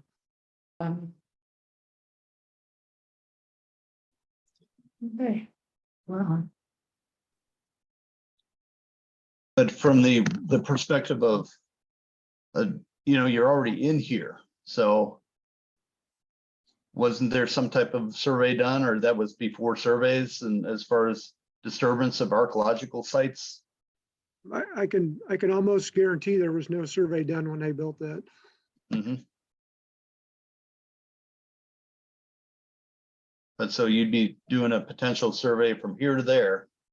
And once you got to here, if you were to stay on the city easement, there's no archaeological studies needed along here. You're going in an area that you've got, we can grant you easement, and it may be a little bit more difficult to dig a certain area here, but maybe not much. And then it's, to the homeowner, I don't think it's going to be any difference whether they have to connect into here or whether they have to connect into there, because it's, once again, one of those grinder systems.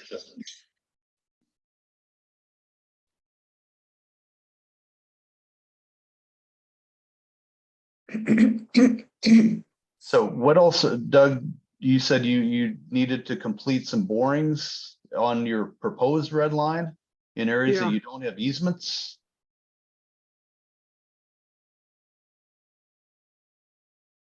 So We need to finish them on the park area where we got stopped, and then we have to, we'll contact each homeowner individually now to get on private property. but once again, what if they say no? Then we won't bore there. Yeah. Because I know, and once again, as Elijah, president of the HOA for Big River Hills, he said that they didn't want that. So, I mean, you're at it somewhat of an impasse here. Versus, once again, digging up the road and putting the pipe under it. I think that would give you a green light, and And we would give the green light for the pipe being in behind the houses.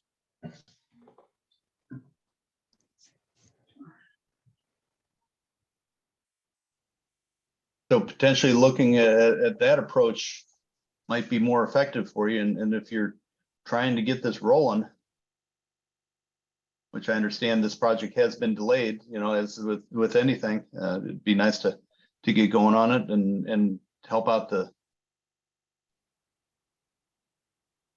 everybody along the way. One other question that had been asked is, from the perspective of, let me go back to the beginning of this here, down at the Glean, would there be any opportunity to do any treatment right here on site and then just discharge it right into the river, or Well, that's what they're doing now, and it's ineffective. Well, I know, yeah, what they have current state, yeah, because that was built, 40 years ago or whatever, but are there could you guys build any facility there that would work, or does it have to go up all the way up the road to? I mean, we're in the process now of eliminating 5 treatment plants of our own. Mhm. And I guess we could, it's a lot easier to treat in one spot than it is in 5 different locations, and to continue operating those permits. So we just, we have our Lower Big River facility. It's our regional facility where we would like to focus everything in this area to go to that. It's going to be much easier over there to treat and to expand than it is to, keep operating these small little facilities that just really don't do a very good job of treating wastewater. No, and like I say, I understand this thing's 40 years. It's got to be. Glenn, when was this put in? Do you remember this, or Mary? You've got the history. This was around 91 or so. okay. So it's fairly old facility, but Yeah, we did a preliminary or engineering study on this facility, looked at different recommendations. One was upgrade the existing lagoon system. It's actually too small to be able to handle the capacity. And Department of Natural Resources, or DNR, does not like lagoon systems. You could put in a mechanical plant That's another option, but as Doug mentioned, then that's just another treatment facility. DNR really prefers that you regionalize these facilities as much as possible. And even though it may be a little bit of a higher initial cost with the regionalization, in the long run, you've eliminated another treatment facility, and it would be less expensive to get everything over to the lower Big River system, our treatment plant.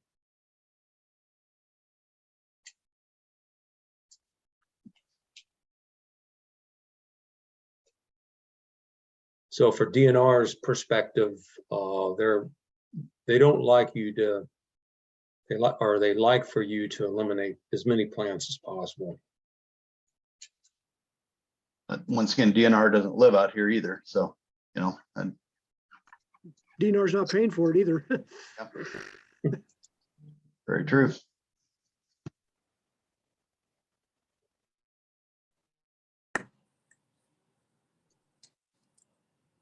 So as far as next steps, I think we'd like to see some alternatives here, at least potential for this Force main line. Once again, I think you're going to have challenges going your existing path. Can you guys take a look at the potential of running down the side of the road? It eliminates your pipe bridge as well, staying on this high side here. And that's actually limited access in through there. So even the construction, although it might be a burden for one or two driveways, but you know, I've seen them steel plate out roads before. Oh, sure. Yeah. Yeah. During construction. I would think that'd be almost cleaner and faster. Mm-hmm. And like I say, digging through wooded areas, yeah, you could avoid trees. And I understand that you could zigzag it a little bit, but then 2 years later, when all the trees die, because the roots have been then damaged, and then you know that you guys are gone, and oh, the tree died of natural causes, so it's just a sort of a mess the landowner has to deal with.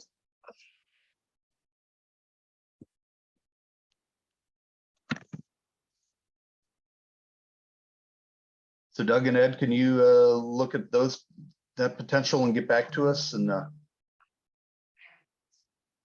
Yeah, this isn't our first pass on doing this, so we looked at the alternatives when we did this, but well, I know you came to the board a while ago and you wanted to run through the bottoms, and we asked for an alternative, and I think this finally came out, but it was never really formally presented to the board again. So what I'd like to do is have something that we could present a little bit more formally, and actually have a meeting up at City Hall to where we could get more residents. A lot of our residents here, especially in Big River Hills, are older and unable to technologically challenged. So to have a ability for them to come to City Hall and see the presentation on either printed out and format or displayed on our big projectors up there might be a nice way for them to, one, buy into what's going on, and two, actually understand the concept here. And Elijah, from your perspective, do you think you could get some of the residents to attend if we had an in-person meeting versus a Zoom? Yes, sir. Yep, I'm gonna say I could get over half to show. Yeah. And guys, I want to say too, I made somewhat of a mistake. I should have made sure that this was an in-person meeting for this as well, so we could talk to it face to face a little better. But we've been having a lot of things going on at City Hall in the last 2 months, and this got overlooked. But once again, I know this homeowner here, the Isings, who donated the park property, would much prefer to see something in the road as well versus over here in this property that they graciously donated to the city. And I understand you're just temporarily digging, but part of your path right here coming through here, there's trees there. There's a tree we dedicated last year. It was planted for one of our board of alderpersons that passed away. And it's straight. I understand your red line isn't directly what you said is the desired path, but I mean, you're dead on it right now. So And if you have to stay 10 feet away from the water line, you're going to be wandering further down in here. What kind of time frame is there for this project? Were you hoping to get it started before winter, after? Right now, we're looking at, as Doug mentioned previously, we've got 2 interceptor sewers, this pump station and force main, another pump station and force main, and then improvements to the wastewater treatment facility. We're looking at trying to get plans to a point where we can submit those to DNR for approval by the end of the year. And then depending on how quickly we get approval from DNR and the necessary easements, we'd be looking at construction potentially in 2023. Thank you. So how quickly can you guys look at getting something else put together, showing an alternative path?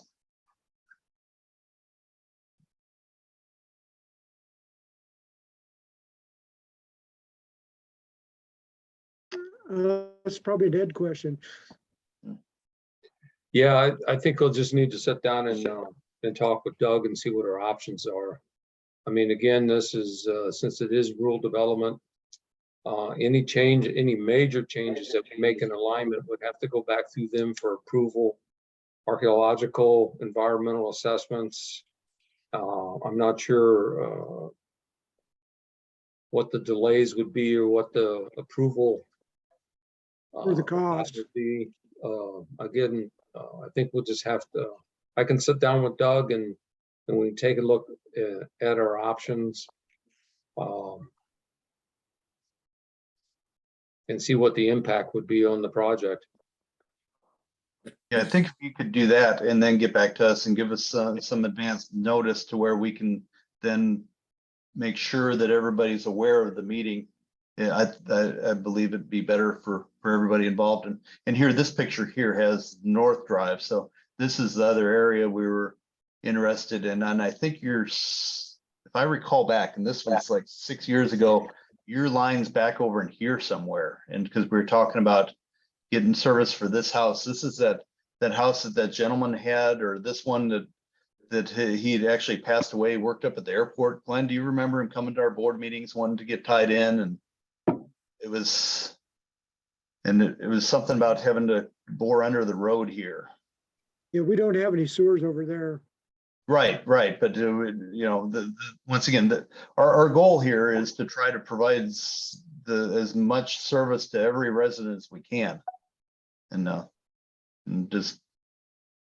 understand where you are and how we can get there from here.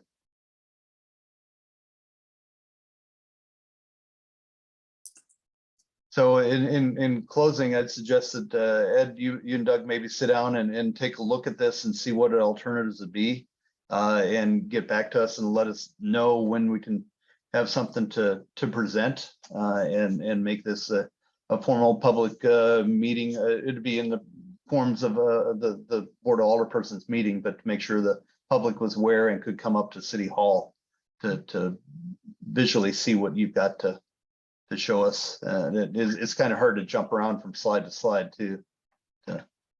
We'd have one map, and then maybe blow ups of each area would help.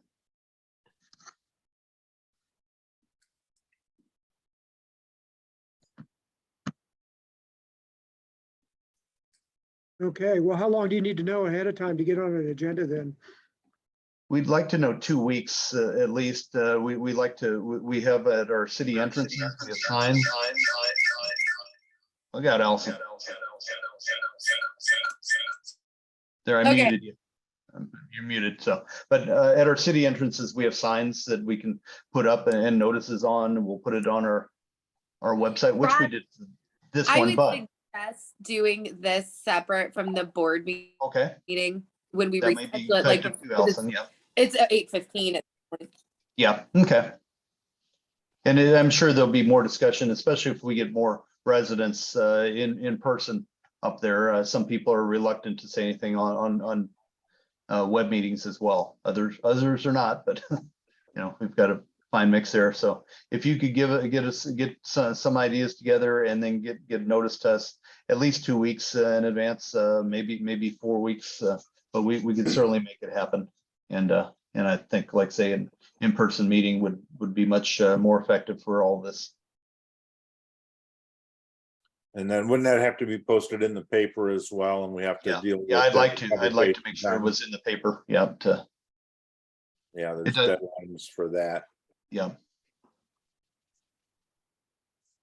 So if you can give us, how about 3 weeks notice? We can work with that. Okay.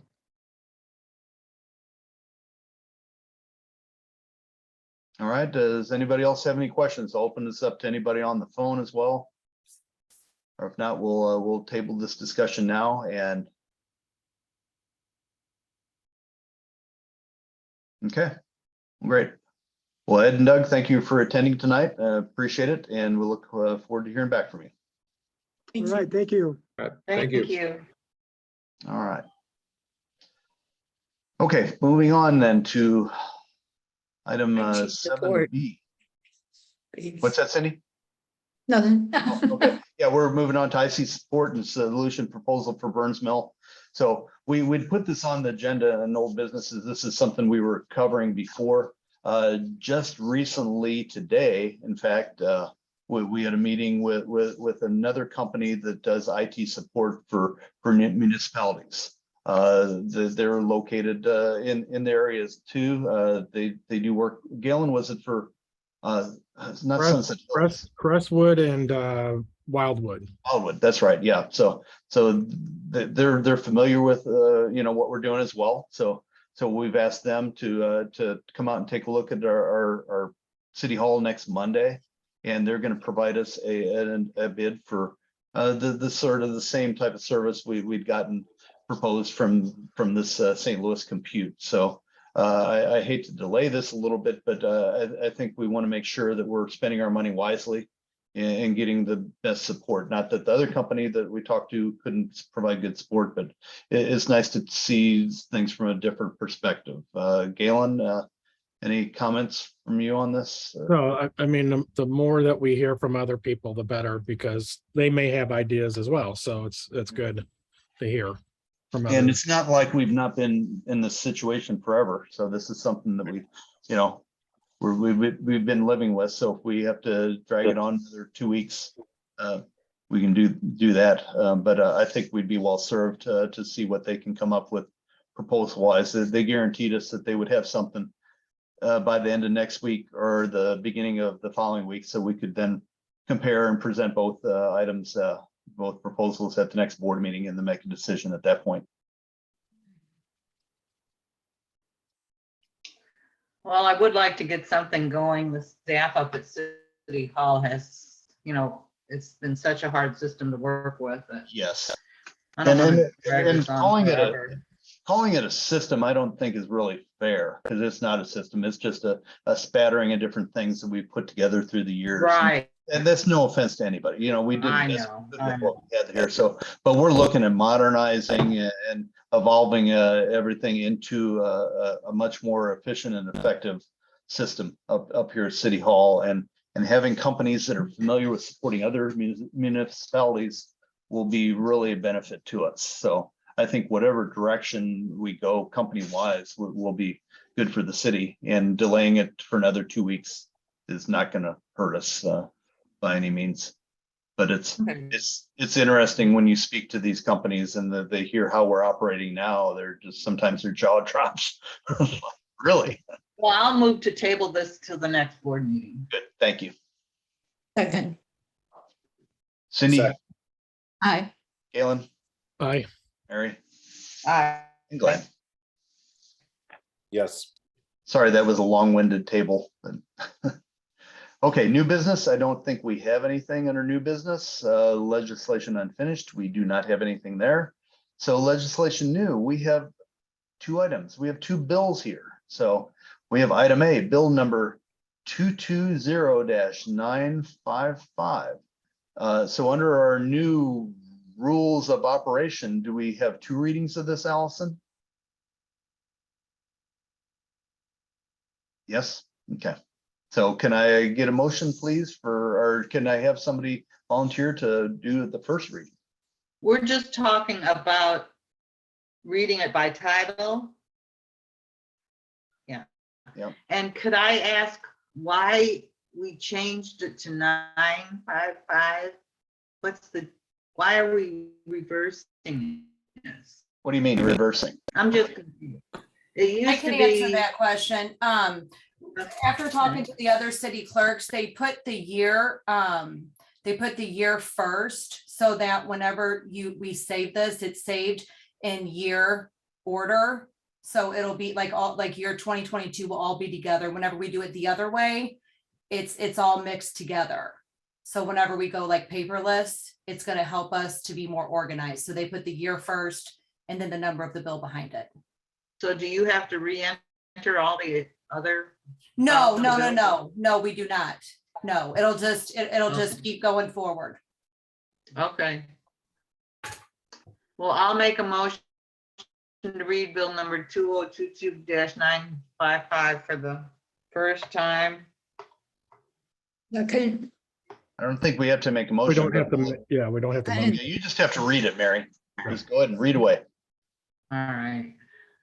Let me get to it. Bill number, okay, an ordinance of the city of Burnsville, Missouri, setting the city's tax rate ceiling for the 2022-2023 tax year. And I'll read it for the second time.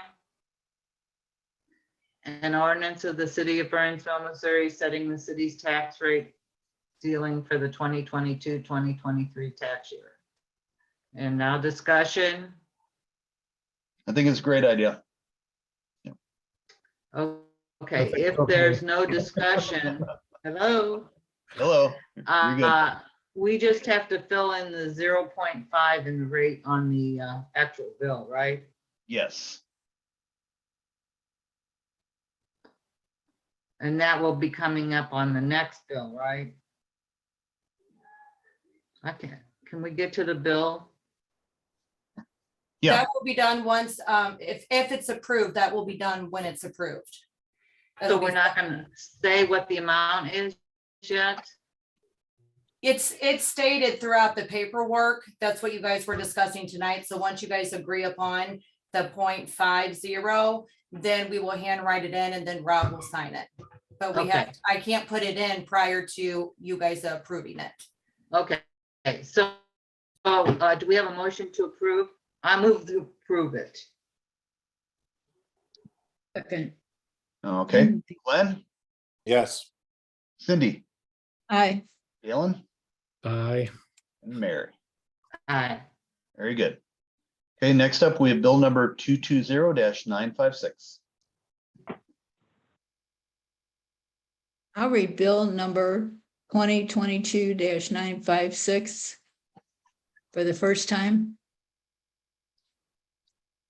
No An motion. ordinance, No motion, Is just there a read away. motion? An ordinance of the city of Burnsville, Missouri, fixing the annual rate of levy for taxes at 0.50.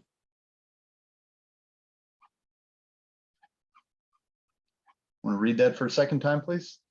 Sure.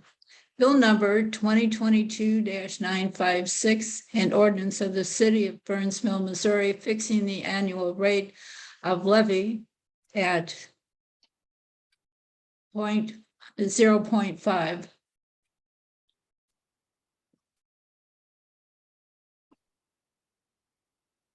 Can I get a motion, please? Do I have a motion to approve bill number 2022-956? Second. So moved. Okay, so that was a yes for Mary. Galen, Aye.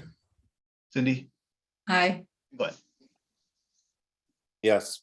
Okay, great. Thank you very much. Moving on to item number 12, administrator's report. Allison, anything to report? We'll go over my stuff in closed session. Okay, all right, very good. Going on to department head reports. Frank?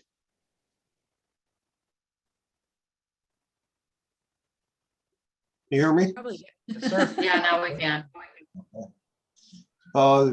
See here, our officers made a presentation, the oldest surviving child of the family from that car crash last year. So we had a little bit of a party here for that young man for his birthday at the station. It was pretty moving. All of our officers will soon be certified to use the BAC instrument here in the police station. That'll be the first time since I've been here that everybody will be certified on that. We had to get an instructor, and that took almost 2.5 years to get an instructor in that course. What is that course about, Frank? What is the BAC? For the DWI, for the breathalyzer, there's Oh, I see. Okay. the instrument here in the station requires a lot of special training. And the officer that had to go to Warrensburg for almost like a week and a half for that training. So Really? it takes quite a while to get them involved in that. And then that opens up the doors for more grants and things like that for us also. And will that help with enforcement of DWIs as well? Yeah, so right now, the grant program is paying officers double time to come in and work grant. But we have to apply and qualify for the different grants. There's a lot of different programs and monies available. Okay. We will be attending our firearms qualification next week on Monday, Tuesday, and Wednesday. I participated in a countywide crisis intervention Zoom meeting last week, trying to stay up to date with all that. Corporal Umfors participated in the Mothers Against Drunk Driving Impact Panel last week, and he's been invited to attend future meetings. He actually makes presentations at these meetings. It's pretty good deal. Very few departments do that. We were invited to several 9/11 events. Different groups and organizations in the area provided breakfast and lunch for first responders around the area.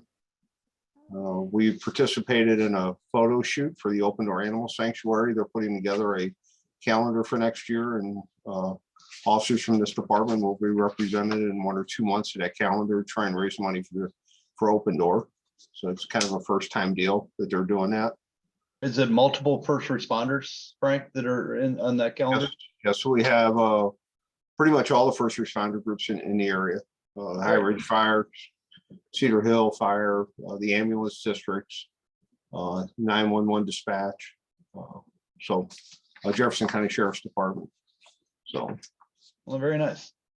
Actually, most of the photographs were taken down at our city park last week down by the river. Are we going to get a preview of your photo? Absolutely. I'm going to be the October photo. So, and then High Ridge Fire Department had open house last week, and we participated in that. So that's all I have right now. Hey, Frank, I do want to ask, is October 3rd still the date? Or is it October 4th for October 4th? Night Out? Yeah, National Night Out's October 4th. Okay, great. Look forward to that. So, and that'll be up at Spring Hills. Yes. Okay. Very good. Okay, moving on to Bob. Two things I got right now. I'm waiting on the bids for the box culverts, or not the bid, the drawings for the box culverts from our engineer, and some road work up on Frank's Road that was discussed about 2 meetings ago. I'm still waiting on the bid quotes from them to come back. That's all I have right now. Where are the box culverts going to be located that you're getting the bid on? There's 2 of them down there by the trailer park. One by the entry, about 300 foot from the entry, and one down in that corner at the very end of the trailer park going towards Frank's Road. Okay, I understand the little mini bridge, so to say. Yeah. Okay. Yeah. Do we hope to get that done this year, or? It probably won't be this. It'll be like Okay. towards spring next year by the time we get everything together, easements that we need, and just weather. You know how the winter is; it could be bad, and I hate to shut that road completely down and then not be able to do nothing on. But one other thing I wanted to ask on is up at the park pavilion, the parking lot there. I know we talked about extending that culvert up the hill a little bit. I noticed you put a sign there so at least people wouldn't run off and rip the bottom of their car off on that the concrete thing there. Is there still a possibility of extending that up the hill a little bit further? Or? if I extend that culvert any, it's not going to be doing any good. It'll just be into the bank and it won't be catching nothing. So it would be like totally non-useful right there. You mean just going That's why uphill another 3 or 5 feet with it? We'd be digging it out up that hill further, and there's no ditch line in that. It just runs over that. So we would be actually just pushing the water into the parking lot more instead of trying to catch it. I see. Okay. All right. I just And hate digging along the road anymore and trying to get it to wash out and start sliding and give us a problem right there. yeah, understood. Yeah, you don't want to make the situation worse. So, and I see you replaced the window up at Hagemeister House that got broken out. Yes, replaced it about 3 weeks ago, roughly, when they got it all in. Okay, well, thank you. Apparently somebody had broken out in the back side of Hagemeister House. One of the windows got smashed in back there. So I don't know, did anybody get in the building or would they just broke the window and ran, or, you know? It looked like they just rode through it. There was still glass. I mean, unless a little bitty person got put through it, nothing Yeah. was open, nothing was turned on light wise or like that we seen. Yeah. Yeah. Well, thanks for getting that taken care of. So. All right. Any questions for Bob? And one other thing I did want to mention, Bob has a new phone now. So he got one of the first responder phones that Frank got that have the prioritized line class of service in event of a big emergency. Bob's line will work. So if you need his number, he may give it to you. I don't know, Bob. It's up to you, right? Yeah, I have to. Yeah, but just be aware, if you have Bob's old number, it won't go through anymore. So. Okay, moving on to commission reports. I don't believe we have any commission reports. And mayor's report, I think I pretty well exhausted everything I needed to say here now. We've, like I say, we've been looking at the IT support. We're going to get something in place for the city very soon. One thing I did want to ask though, Bob, next Monday, would you be able to meet up at City Hall? I think we have a meeting with this throttle net company at 3:30. Would you be able to be up there around 3 or 2:30? I'd like to get this new projector screen put up there, at least look at the potential of where we could put it. We've got a nice drop down electronic screen for projecting on that's I think it's about 11 foot wide, so it's a fairly massive screen, but it'll be very nice for board meetings and any other events that we have for use up there. So what's your next Monday, the 26th? Let me check tomorrow. I think I'm open, but let me make sure. Okay, yeah, it just I'll be up there anyway. Like I say, I've got a 3:30 meeting, so if we could meet up there before that, it'd just take probably 5-10 minutes to look at it and evaluate and figure out. And I wouldn't expect you to say, yeah, we can put it here or there, but at least look at it to figure out where we can go with it. Yeah, we can pop the tiles and see what we Yeah, got. and I think we're going to have somebody come in to hook it up because it's electronic, so it needs power, and it's got the up and down control buttons on it too. So all that. You want me to see if I can meet us up there too? Who's that? You want me to see if I can get an electrician to meet us up there to see what? Yeah, you could we need? if you'd like to do that. Yeah, or we can look at it first because I think you need an electrician and some carpenter as well, unless you want to do the carpentry work. All right, we'll see what we got. Okay. All right. Very good. All right. Moving on to public forum. Amy, did we get anybody send any questions in for the board? No, we did not. Okay. All right. Then moving on to request for closed session. I believe we need a closed session tonight. So can I get a motion, please? And we do not have the wording. No. Hold on a minute. Hang on. Let me pull something else up here. Bear with me a moment because I know this is Sorry about that. That's okay. I've got all the board meetings here, so let me pull up this one here. Yeah, okay, so I can here, probably do it. You got it. I I can can read probably it. do it from memory. Yeah. here it is, right here. Yeah. All right, I make a motion to go to closed session, adjourn to closed session for purpose of closed meeting, closed record, closed vote pursuant to RSMO 610.021, 1 legal, 2 real estate, 3 personnel. Second, Okay. Glenn, Yes. Cindy, hi. Galen, Aye. and Mary. Aye. All right, very good. Well, thank you everybody for the attending tonight. Sorry it drug on so long, but I think we got a lot accomplished, and we'll meet again in 2 weeks. And we'll see you all in another couple minutes at the closed session. Okay, thanks everyone. Bye. Good Aye. night. Bye. Bye, Mary.